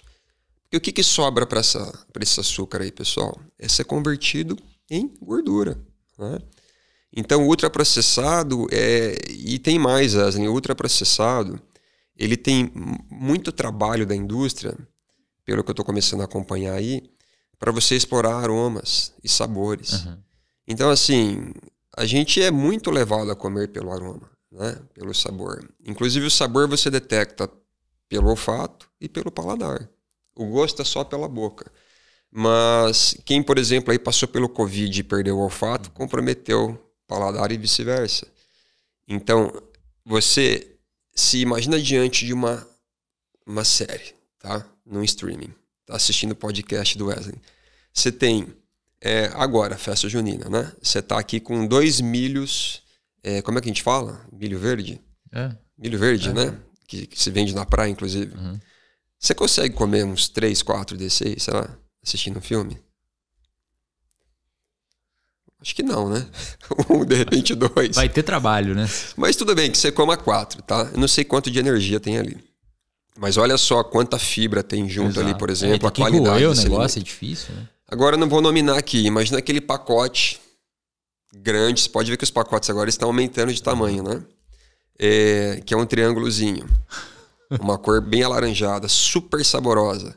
Meu, você consegue comer aquilo facinho. Você mata um daqueles fácil. Você entende a diferença? Tomando refrigerante ainda. Da qualidade. Ó, tá tudo ali. A qualidade é pior.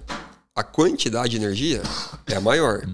O poder adictivo é tremendo. E tu tá com fome meia hora depois, né? Isso. E tem isso e outra. De repente vai vir um refrizinho junto. Né? Que é frutose. Já discutiu lá no episódio 1. Então, e aí você tem um problemão que são os aditivos que vêm juntos. E você tem aromatizante, edulcorante, você tem espessante, você tem emulsificantes, antioxidantes e tem mais, tá?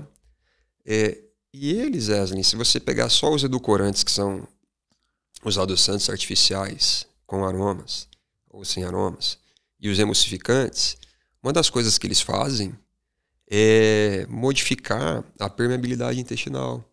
Diminui a integridade da mucosa lá no intestino, dá mais acesso a metabólitos bacterianos por meio dessa abertura no seu epitélio intestinal. Você muda a diversidade bacteriana. E se a gente comentou lá atrás que isso ajuda a te regular a saciedade, o que se tem mostrado hoje? Você consegue agora ir levando para contextos mais pró-inflamatórios. E várias doenças intestinais relacionadas à diminuição de tolerância imunológica, irritação, inflamação, doença de Crohn, síndrome do intestino irritável, intolerância ao glúten, podem ter relação com ultraprocessados, carnes processadas. Carne processada não é carne, é processada, né? Salsicha, linguiça, os hambúrgueres industrializados, alimentos congelados de maneira geral. Então é muito interessante, porque eu acho que isso dá uma pacificada. E será que não é a realidade de quem? Da pessoa simples. É também de quem tem poder aquisitivo. Mas, Wesley, na correria do dia a dia, sim. Né? Não sei se você vai tocar aí, mas tem um tópico chamado deserto alimentar, que é uma tristeza só. Você pensa assim, a pessoa, a dona Maria, 3 horas para ir ao trabalho. Trabalhou, voltou, mais 3 horas, chegou, tem filhos em casa para resolver, né? Preparar um alimento ali. Será que tem feira no entorno de onde ela mora? Estudos aí dizem que não. Tá? Em populações, digamos, uma condição social menor, você não tem essa diversidade do alimento chegando, certo? Aí o que seria o deserto alimentar? Vai lá numa quitanda, no mercadinho, você olha assim, ó, você não encontra alimento. Você não tem legumes, frutas, entendeu? Verdade. Onde eu quero chegar? O que você vai ver? Embalagem. Imagina os norte-americanos. O que tem de embalagem, né? Vários tipos, né? Aí, como é que fica a situação dessa dona Maria? Porque assim, ela não tem tempo, ela não tem recurso. Suponha que ela está assistindo aqui o podcast. Ela fala, opa, agora eu tenho a informação, eu tenho conhecimento. Mas eu ainda não tenho tempo. Ah, eu tenho tempo, mas eu não tenho recurso. Ah, eu tenho recurso, mas não tenho tempo. Aí começam a entrar as variáveis que vão complicando muito, né, o dia a dia dessas pessoas. E pelo custo, é muito fácil de você ver, e infelizmente isso está bem demonstrado, as pessoas de um extrato social menor, devido às condições também financeiras, elas vão ter as condições de alimentação mais atreladas aos ultraprocessados. Macarrão instantâneo, macarrão, bolacha, refrigerantes. Então, são chamados desertos alimentares. Mas aí a ideia... Então, o que se está colocando aqui é que os alimentos ultraprocessados, eles oferecem para o sujeito bastante gordura, bastante açúcar, pouca qualidade nutricional, e a partir de agora nós, agentes que precisamos comer, nos alimentar, a gente precisa não só ficar de olho se estamos comendo pouca gordura, muito gordura, mas também o tipo de comida que a gente está ingerindo. Eu acho que eu posso entrar nos 5 Qs e um C aqui, que eu acho que facilita, assim, fica bem didático. Ó. 5 Qs? 5 Qs e um C. Vamos um por um aqui. E todos eles a gente consegue trazer para o carboidrato, de certa forma, e se quiser de novo pacificar o ultraprocessado. Primeiro Q é a quantidade.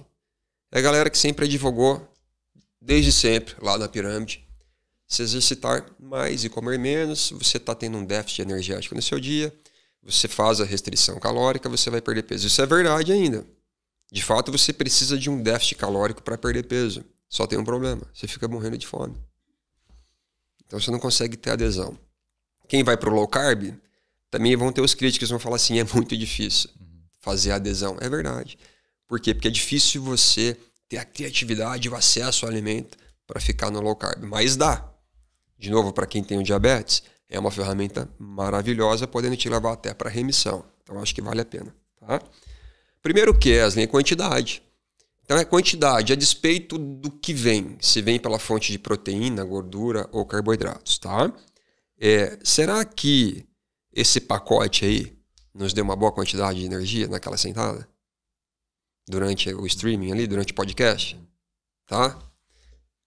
Foi atendido. Eu comi uma quantidade de energia que, se você comer lá de repente uma barrinha de chocolate dessas que vende em caixa de supermercado, você mata 2, 3 daquela, pum, pum. Sim.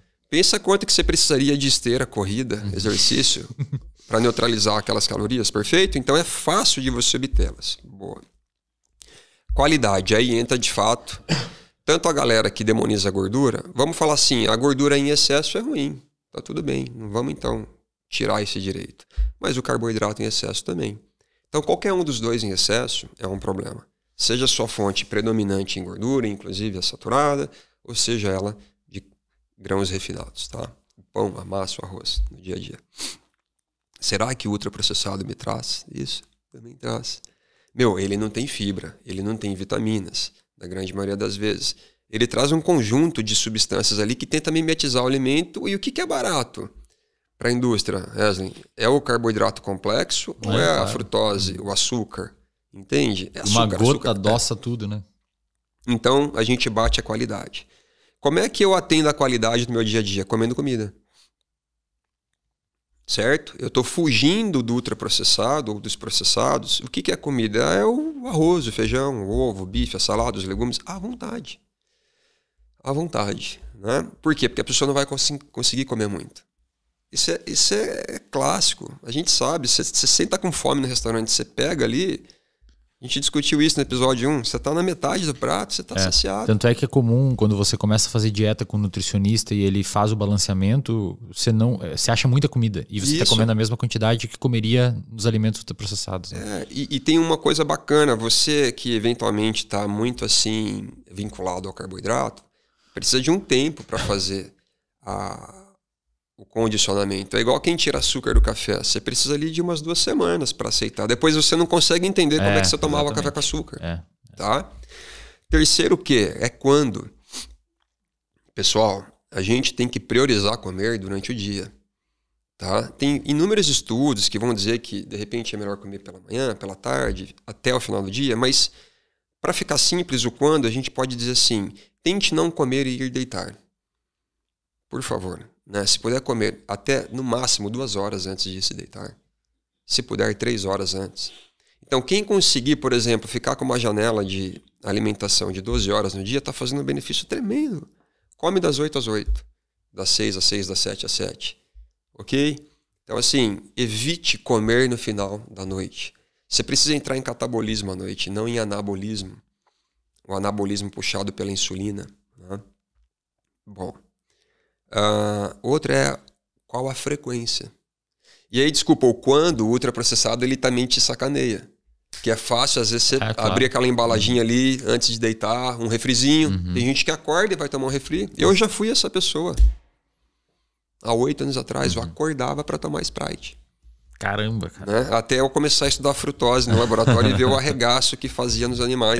Quando você abre o animalzinho e vê o fígado do bicho, eu usava também nos... Qual a frequência? Como os alimentos que vêm normalmente com um teor de açúcar, como a gente já comentou, te traz a saciedade por um tempo menor, te induz a comer mais vezes, beleza? Ultraprocessado. Pô, você nem mastiga? Você não tem nenhum efeito mecânico direito para acionar a circuitaria de extensão gástrica? Então, a frequência aumenta. Ultraprocessado? Contempla também, tá certo? Qual o grau de processamento? Aí a gente pode ficar, na verdade, até no alimento. Exemplo lá, farinha de aveia, aveia cortada. Tá? Suco de laranja, laranja intacta. É melhor comer a laranja do que tomar um copo que reflete 3 sucos espremidos ali da laranja. Entende?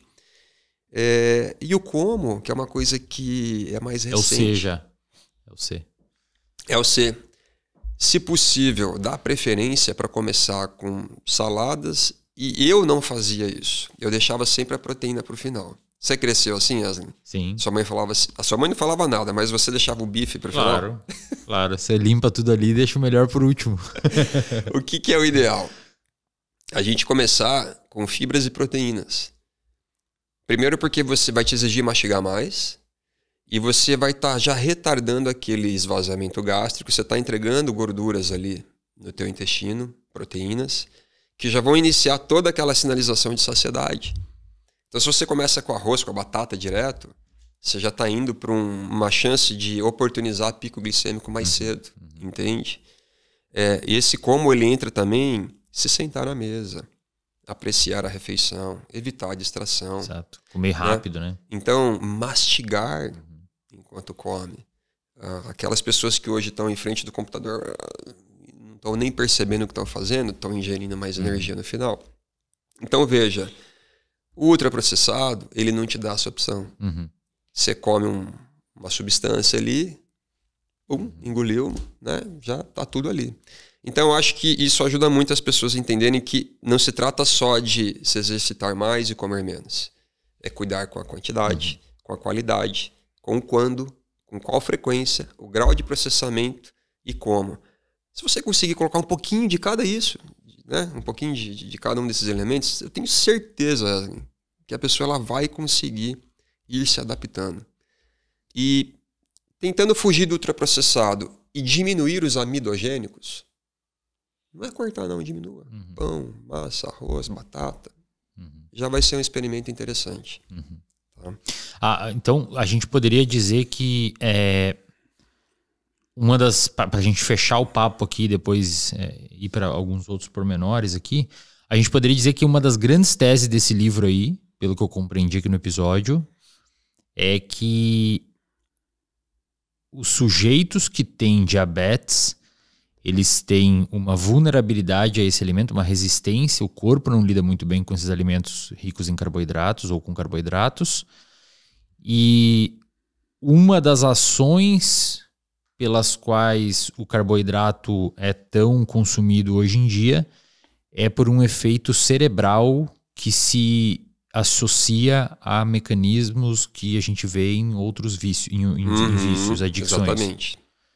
Interessante essa ideia de ver o... Um desses autores aqui chama Robert Sayles. E ele vai defender que é uma doença que não tem relação com inflamação, não tem relação com obesidade. Que é o que a gente vê normalmente. É uma doença decorrente de um vício em pessoas com uma predisposição genética, dá até para trazer um pouquinho a genética aí, né? De vulnerabilidade.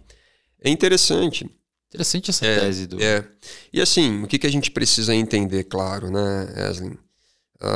As pessoas, algumas vão dizer assim, mas por que há tantas pessoas com obesidade e não têm diabetes? É a analogia do carrinho lá. É um que consegue ir até 150 por hora, um consegue ir até 100, mas se você viver até 80 por hora, ambos vão aguentar. Se você passar do 100, aquele que só aguenta até 100, ele vai colapsar, apitar, né? Então, o que significa? Como é que eu chego até 100? Nesta analogia do pâncreas, aí sim eu tenho que contemplar carboidrato. Porque é a principal fonte que estimula a secreção de insulina. Por isso que é tão importante. É como se fosse assim, as pessoas que desenvolveram diabetes, em alguma medida, seja por predisposição genética ou até análise condições epigenéticas, que vem desde influência intrauterina, que a gente discutiu aqui com o Maurício, né, pós-natal, elas são menos tolerantes a esse nutriente. Então, por isso que para elas é um benefício muito importante. A diminuição, se possível, a retirada de alguns. De novo, eu estou tirando o açúcar do café, estou tirando o açúcar do chá, eu diminui as porções de arroz, você já está fazendo algum ganho. Lembrando que se o paciente tem a doença,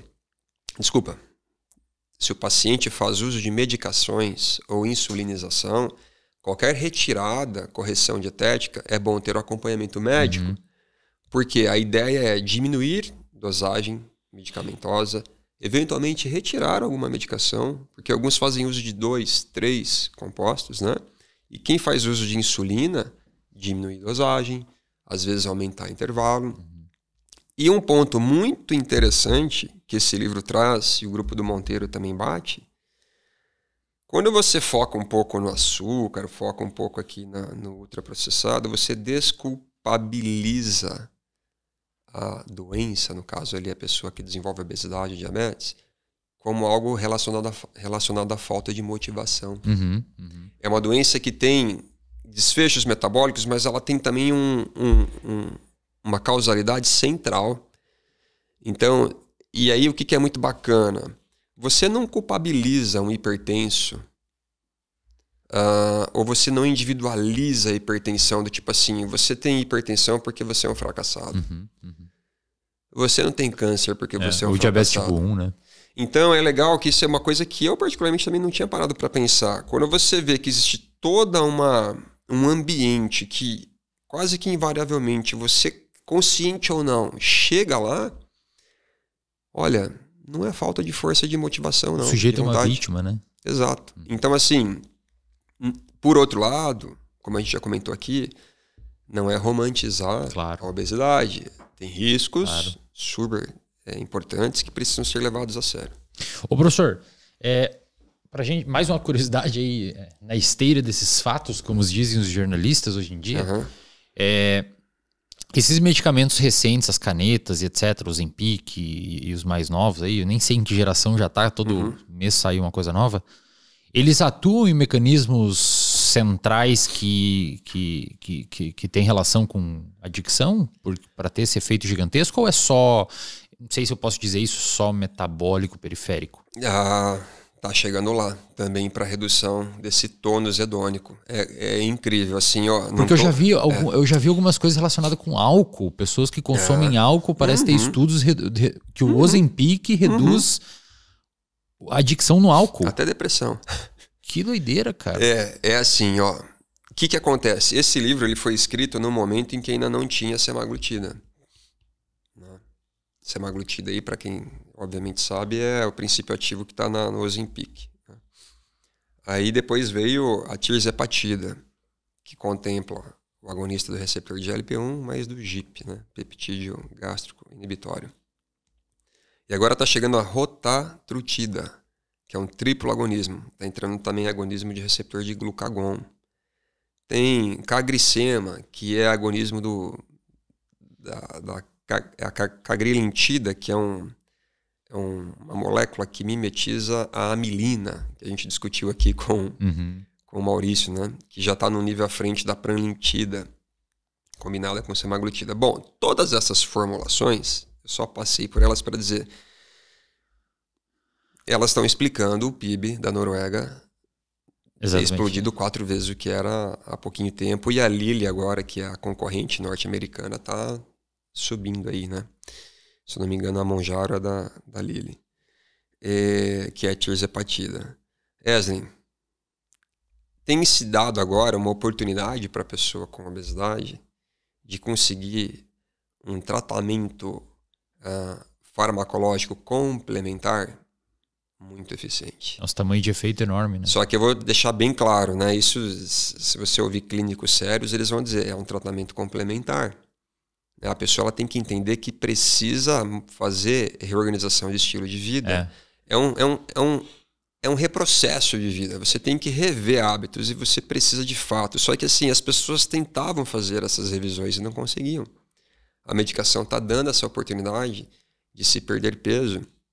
E ao perder peso, você trazer os benefícios metabólicos que, por sua vez, também influenciam sobre os desfechos neurais. Então, é tudo aparentemente muito positivo.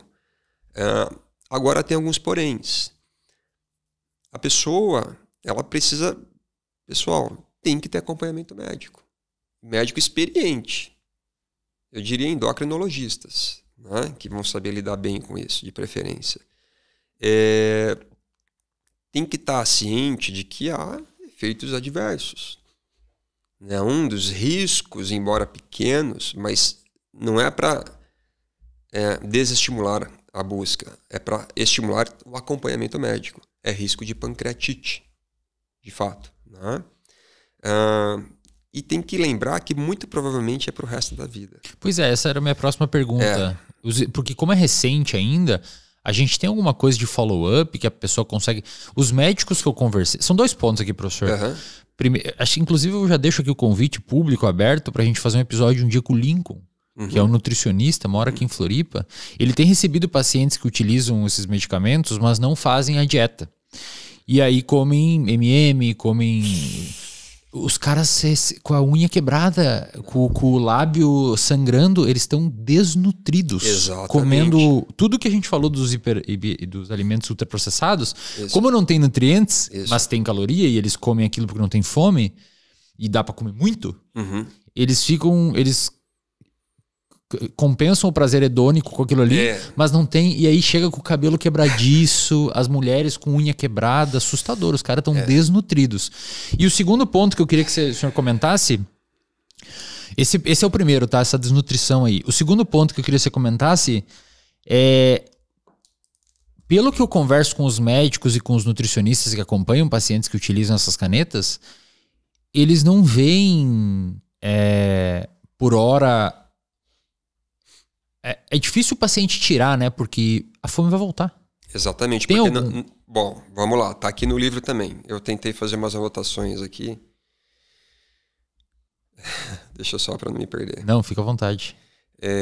Olha só, vou começar por esse aqui. Nenhuma cirurgia de estômago ou nenhuma farmacologia que atue no metabolismo está curando o vício. Bom, daqui a pouquinho pode ser que essas canetas estejam atuando ali indiretamente. Tomara, tá bom? Mas vamos ficar na bariátrica? A pessoa perde peso. Só que ela não tratou, digamos, o aspecto comportamental. Ela fez uma correção anatômica, estrutural, biológica, mas não se trabalhou o aspecto comportamental, que é o que a levou àquela condição. Então, as canetas emagrecedoras, elas seriam equivalente a um jejum farmacológico. É isso aí, exatamente. Você tem o jejum cirúrgico, que são as bariátricas, o jejum farmacológico, que é poderosíssimo mesmo, né? 25% de perda de peso é muita coisa, bicho. Uma pessoa com, né, sei lá, 150 quilos está perdendo quase 37 quilos. E tira ela de um risco de infarto e coisa importantíssima. Só que pessoas com obesidade, com 135 quilos, chegaram a 82. Assim, às vésperas de ter que amputar o pé com a low carb. Então, por isso que é importante lembrar que existe essa ferramenta. Tá? É muito importante. E o que acontece, Eslin, isso eu comentei também no episódio 1, vou reforçar, tem que trazer o exercício. E não necessariamente o aeróbico. Aqui é musculação mesmo. Por quê? Em torno de 20% a 30% dessa massa corpórea perdida com essas canetas é músculo. Que já está, de certa forma, debilitado nas pessoas com obesidade e precisam ser recuperados. Eles são vitais. Então, é muito importante repensar hábitos e tem a desnutrição do ponto de vista de micronutrientes. Porque uma bariatria, por exemplo, a pessoa ela tem que suplementar determinadas vitaminas, né? Tem que ter acompanhamento periódico. Então, assim, eu já conheci algumas pessoas que fizeram interrupção e reganharam peso. Você conversa com clínicos, eles vão dizer isso também. Então, certamente devem ter os follow-ups aí, mas é como uma... Porque, de novo, se você não trabalha o comportamento, você não curou o problema. Então, a farmacologia, tão logo ela seja retirada, o comportamento está lá. Por isso que essa pessoa que entende, e eu gosto de dizer isso até para quem tem diabetes tipo 1, cuidado com a quantidade de carboidrato que ingere, fazendo aquela ideia assim, eu corrijo com insulina, então eu posso comer uma caixa de bombom. Sim, claro. Consegue. Mas nutricionalmente você está falhando naquilo que você está entregando. E esse indivíduo ele pode desenvolver obesidade e todas as comorbidades do tipo 2 também. Né?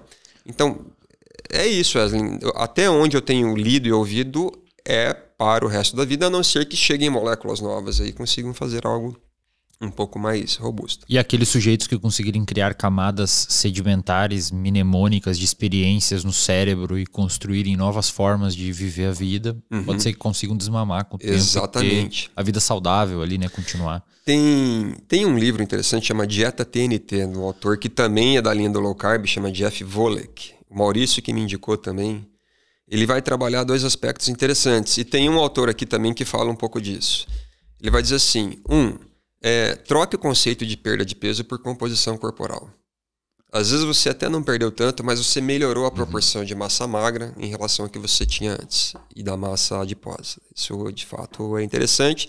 E lembrando que o músculo ele tem uma configuração endócrina super relevante, assim como o tecido adiposo, em estados em que esse balanço está mais próximo do eutrófico, vamos chamar assim. Né? E um outro ponto muito importante aqui, pessoal, é entender que não se trata apenas de aspectos metabólicos. Então, veja bem, pode melhorar o teu humor, melhorar o teu sono, melhorar a tua relação com a ansiedade. Libido. Tudo. Então, assim, perceba, é só vantagem. Né? Então, é importante trabalhar com essas perspectivas aí também. Como é que estamos lá no laboratório, professor? Opa! Essa é a parte... Como é que está fazer ciência no Brasil, hein? Caiu algum ar-condicionado lá? Olha, eu vou te dar um exemplo, tá? Eu consegui um recurso pela primeira vez aí, volumoso. Fiquei bem feliz aí, tá? Mas eu tô tendo que redesenhar essa proposta porque eu não tô conseguindo, por exemplo, instalar uma tomada no laboratório. Porque o recurso não prevê isso? Não, eu vou explicar. Eu mesmo vou fazer a instalação da tomada, porque para você colocar uma tomada numa parede, você precisa ter uma autorização, né? Do ponto de vista assim, institucional. Aí você tem que passar por trâmites, falar com engenheiros e ter autorização para dizerem onde, como e quando você pode colocar aquela tomada. Muito bom. Já tô indo para 4 meses que eu tô esperando esse retorno. Cara, isso aí é a burocratização do serviço público. E eu tô com cara. recurso, eu vou chamar um eletricista para fazer, então não vai ser nada negligenciado assim, né? E o outro é assim, eu precisava trazer um adenovírus da Alemanha para cá, porque essa minha colaboradora... Que era doado. Isso. Pô, não era comprado, não isso, era nada. faz parte da proposta, isso foi aprovado, né? Tá por escrito lá que a gente tentaria trazer esse adenovírus. Eu estou pedindo agora a reorganização do plano de trabalho porque ela consegue mandar isso para outros países pela carta, assim, um envelope, beleza? E tem lá uma carta onde ela afirma que não é tóxico, não tem risco à saúde e tudo certo. O que ela está falando tem validade, até porque se acontecer alguma coisa ela tem que responder por aquilo. Então ela manda para o Canadá, para a Inglaterra e para o Japão. A gente achou que para cá ia ser tranquilo. O manual de importação são 106 páginas. E é um detalhe, o reitor tem que ser responsável. Puta que pariu, cara. Você acha que eu vou chegar no atual reitor da UFSC, que é muito preocupado com pesquisa, e falar, viu, você tem que assinar aqui, ó. Muito bom. Para eu receber o adenovírus. Caramba. Não, eu lembro uma vez, cara, eu nunca esqueço, eu lembro uma vez que estava acontecendo uma reunião onde tinham, sei lá, 25 doutores, tipo o professor Alex aqui, pessoal. Imagina 25 dele. Só que cada um... Ele aqui, no caso, é metabolismo e especialista em diabetes, mas imagina 25 cópias deles com outras especialidades. Câncer, comportamento, um monte de coisa. E passaram-se 5 horas quase discutindo quem que ia usar cada espaço no freezer. É realmente um bom uso do cérebro de vocês, né? É inacreditável. E aí agora você tá 4 meses usando o seu cérebro precioso que sabe pra caramba de um assunto para deliberar uma tomada. É frustrante, né? Para dizer o mínimo. Mas que pesquisa que você... Qual que são as linhas lá, professor? Hoje, então de 2 anos para cá, o que eu nós começamos a explorar, estou com um pessoal bacana lá no laboratório, a gente está explorando um modelo de intervenção do sono precoce. Olha só. A ideia é o seguinte, tá? Você vai ter a tua menininha aí daqui a pouquinho. Suponha que você e a tua esposa fossem CLTs e tivessem que entrar no trabalho, sei lá, às 8 da manhã. Pô, para você estar no trabalho às 8 da manhã, não há opção, você e a sua esposa ambos trabalham. Supondo que vocês consigam deixar a criança às 7h30 na escolinha para ter 30 minutos de trânsito, isso considerando que você vive perto da escola e do trabalho, tudo bem? Você precisou preparar essa criança, sei lá, umas 7 da manhã? Bom, esse bebê que está ali com 6 meses de vida, vamos falar 7, depois dos 6 meses de licença maternidade, ele precisa ainda de 14 a 16 horas de sono diário. Quando você interrompe esse processo, o bebê, a criança, até pode dormir ali no carro, chegar na escolinha e dormir mais um pouquinho, mas você fragmentou esse processo, né? E isso eu tirei daquele livro, porque nós dormimos, do Matthew Walker, né? Ele dizia algo disso lá. Eu falei, cara, eu tenho que estudar isso daí. Então, o que a gente está fazendo hoje? A gente pega o animal no pós-desmame, você sabe lá, 21 dias de vida. Né? Por que eu não começo antes? Porque aí tem relação com cuidado materno, então quero pelo menos sair desse momento aí. A gente trabalha com método de plataformas, então o animal ele fica numa plataforminha, como se fosse isso aqui, aí tem água embaixo, se ele consegue fazer o sono não REM, né, que ele não perde a parte motora, quando ele entra no REM, ele, o supraquiasmático, inibe toda a atividade motora, ele tomba, e aí ele volta, porque ele não fica na água, né? Então a gente está fazendo isso. Ele acorda. Isso, ele retoma, volta para a plataforma e ele aprende, então ele fica lá, né? Ele até às vezes consegue dar umas piscadinhas assim, mas enfim, ele está tendo a gente chama de perturbação do sono. Por quê? Porque no modelo animal, o que a gente faz? A gente antecipa o despertar. Como as luzes apagam às 18 horas, o escuro para o animal é a fase ativa. Então é como se estivesse acordando. A gente está agora padronizando, né? Fazendo uma intervenção de 1 hora antes, às 15 horas, né? Desculpa, às 17 horas. E a gente está fazendo outro começando às 15 horas. Então a gente antecipa mais ou menos. E por 2 semanas, para ver se isso tem algum impacto já imediato. Conseguimos colocar metabolômica, estamos dando uma avançada, tal, tá muito interessante, e já vimos algum prejuízo sexo específico. Muito sutil, em fêmeas. Tá? Então, estamos dizendo a seguinte mensagem: despertar para essa rotina pode ter um impacto metabólico no curto prazo. Só que os animais jovens, eles são muito resilientes, como nós também. A criança, ela não tem normalmente os desfechos clínicos do adulto. Você tem que puxar muito, levar muito para o insulto ali. Então a gente começou um agora, que é um doutorado, que a gente tem tempo suficiente, que a gente vai juntar essa perturbação do sono precoce na infância, mais obesidade, com restrição do tamanho da ninhada. É um modelo bem simples, que você reduz a 3 animais por progenitora. Eles não têm competição por amamentação, lactação, então eles crescem mais. Né? Interessante. Então, e o que a gente quer saber? A gente vai prolongar para 1 mês essa intervenção e a gente quer ver lá na vida adulta. Então, como é que é esse adulto que na sua infância passou por essa intervenção no seu ciclo de sono e ainda tinha obesidade? Que legal. Que é uma coisa super comum hoje, você, né, infelizmente, ver crianças aí com obesidade e sobrepeso. Então, essa é uma linha que a gente está trabalhando. E uma segunda linha que a gente está explorando agora aí também é um pouco, olha que bacana, o risco da dupla má nutrição.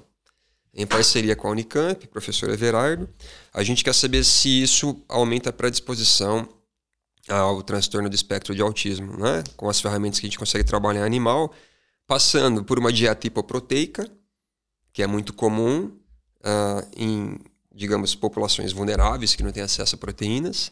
Mas depois, o que acontece? Esse jovem, né, pensando nesse filho que cresceu, ele vai ter acesso a alimento farto, ultraprocessado. Mas continua sendo uma má nutrição. Então, a gente vai migrar para a hiperlipídica, que nos roedores é o modelo que mimetiza, né, esse desbalanço. Então, eu faço hipoproteica, vou com a hiperlipídica, ele vai desenvolver obesidade. Eu quero saber se os filhos dessas camundongas desenvolverão algo equivalente ao transtorno de espectro de autismo. E por fim, um outro aí que a gente conseguiu agora, com esse recurso, dar início aí à cultura de ilhotas pancreáticas. Que legal. A gente vai ter uma sala de cultura, onde a gente pretende investigar aí o efeito de um gás transmissor que chama sulfeto de hidrogênio, H2S, com um agente protetor aí de processos pró-apoptóticos e que levam à redução da viabilidade de ilhotas. Então, tá bacana, um grupo muito coeso, um pessoal muito, muito dedicado. Bacana. Essa é a parte que me motiva a estar lá. Legal. As pessoas que estão comigo ali no dia a dia. E olha que legal investigar esses experimentos, né? Fazer experimentos com sono. Bacana pra caramba. E como é que tá, se o pessoal aqui quiser te procurar, você tem, além das atividades na universidade, né? Você tem alguma outra linha que o pessoal pode, sei lá, te acionar? Eu vou dizer assim que eu devo a você isso, hein? Porque você sempre me estimulou, nos estimulou, né? Desde sempre. E a gente tem uma resistência muito grande, porque como a gente tem dedicação exclusiva na universidade, você não pode ter uma atividade regular complementar. Mas aí eu decidi tomar 2 caminhos, por provocações que, mais uma vez, eu agradeço aqui, né, de vocês terem trazido pra gente, essa possibilidade de você conversar mais com a comunidade. Quer um exemplo, cara? Eu tô ali na pós-graduação, oferecendo esse conteúdo aqui de 60 horas, com muita profundidade, contato olho no olho, e eu tenho ali, às vezes, 4 pessoas comigo. Eu lembro uma disciplina que eu fiz, eram 7, né? Então, assim, tudo bem, né? É o que tem lá. Eu entrego o meu melhor para essas 4 pessoas. E eu percebi que, de fato, está fazendo sentido abrir esse leque e, digamos, se comunicar com um público externo. Não é fácil, porque falta tempo, realmente, né? Mas eu comecei recentemente a dar uma atualizadinha no perfil do Instagram. E ali eu falei, eu vou experimentar. É frustrante, né? Tem lá 9 curtidas, 8, um comentário que é de um colega. Então, meu início foi assim também, professor. Tudo que a gente sabe. Sabe qual que foi a minha primeira live, o público? 14 pessoas. E um era minha mãe. Eu tô tentando trabalhar com 3 frentes ali que no meu time, né? Então, um é compartilhar insights de livros. Eu tô com lá o Gente Ultraprocessada, que já tá no Insight 5. Compartilhar alguns achados, né? De jornais assim confiáveis e renomados. Até ontem eu soltei um ali para mostrar como que os casais impactam um ao outro quando um tem uma doença, qual a importância ou a fraqueza quando você tem o suporte ou não de um casal, diabetes, por exemplo. Uma terceira frente ali dos posts vai ser algo mais na área didática, instrutivo, educativo. E eu não consigo aparecer muito. Eu percebo que quando tem o rosto, uma coisa pessoal, dá lá 100 curtidas, eu ponho um texto, tem 5. Então, estou tentando sentir isso e estou fazendo uns recortes desse podcast aqui com a sua autorização. Para ver se, né, dá uma moral para mim aí, né? Vontade. E essa é uma linha. Do ponto de vista de, agora sim, algo mais a serviço, eu consigo fazer esporadicamente. Uma pessoa eventualmente gostaria de me chamar para uma palestra num evento. É possível, né? Pagando. Eu consigo fazer o acerto de contas com a universidade sem nenhum problema. Se tiver um médico aqui, ele vai dar um congresso sobre nutrição, ele pode te Cara, acionar. eu gostei desse assunto, Alex. Vê lá o que você consegue trazer pra gente com o teu linguajar, tal, vamos acertar. Te acerto aí passagem, ou se for por videoconferência, legal, qual que vai ser o teu valuation aí e tal. Não dá para acertar, tá? Tem que emitir nota fiscal, então um pouquinho mais trabalhoso. Cursos, dá para considerar. Se eu conseguisse juntar lá 30, 40, 50 graduantes, falar, a gente vai fechar um dia síncrono para daqui 2 meses. Inclusive, se alguém tiver interesse, escreve aí, a gente pode legal organizar, né? Curso de 8 horas, 2 manhãs, 2 sábados, é possível também. E uma coisa que eu vou lançar, se eu conseguir o ano que vem, isso aqui é em primeira mão, que eu falei que eu ia te pegar de surpresa. Não é tentando te imitar, não. Faz anos que eu gostaria de fazer isso. Eu quero começar a escrever livros. Legal. Então eu estou pensando, a princípio, em trabalhar com o mesmo conteúdo para 2 públicos. Eu quero começar com um livro que eu vou trabalhar basicamente tudo que eu sei, vou tentar, né, para um público leigo. Bacana. Entendeu? Para ele entender o que acontece desde o momento que eu tenho um hormônio batendo numa célula, interagindo com o receptor, até aqui, o momento em que a célula beta parou de secretar insulina. E um segundo seria mais para pós-graduando mesmo, mais robusto. Legal. Tá? E eu tenho ideias aí para uns 5, 6 livros, se der certo. E se eu conseguir, vou acertar aqui, ó, será que eu consigo arrancar do homem aqui? Se eu conseguir escrever o primeiro, eu vou te convidar para você prefaciar o primeiro. Maravilha. Tá fechado o negócio. Especialmente esse aí que é para um público mais leigo, fechado, porque aí você fala, cara, fez sentido, não fez, vambora, me ajuda a divulgar. Fechado. Então é isso, pessoal. E a parte científica tá tudo certo lá. Quem quiser entrar em contato também, estarei sempre disponível. O Instagram, agora eu mudei um pouquinho. Não é mais só Alex Rafache, embora se digitar lá vai aparecer. Ficou prof, né? prof.alexrafache. Legal. E montei um canalzinho no Instagram, no YouTube, que eu tinha um tempão, na verdade, nunca tinha rodado muita coisa lá, que é a mesma coisa, @prof.alexrafache. Legal. Vamos ver se eu consigo aí, maravilha, um tempinho melhorar um pouco essa performance aí com o público. Tá? Pessoal, sigam o professor Alex lá no Instagram, deixem um like aqui nesse episódio pro YouTube recomendar pra turma, indique aí no seu grupo da família, mande pra galera. Qualquer coisa, se precisar contatar ele, pode mandar na DM do Instagram, acho que você consegue um contato melhor lá, ele fica de olho. Professor, obrigado mais uma vez aí pelo nosso episódio maravilhoso, vamos fazer mais alguns aí pra frente, trocar mais ideia. Inscreva-se aqui no canal, galera, cupom Wesley no site da Probiótica, e é isso. Obrigado pela sua atenção.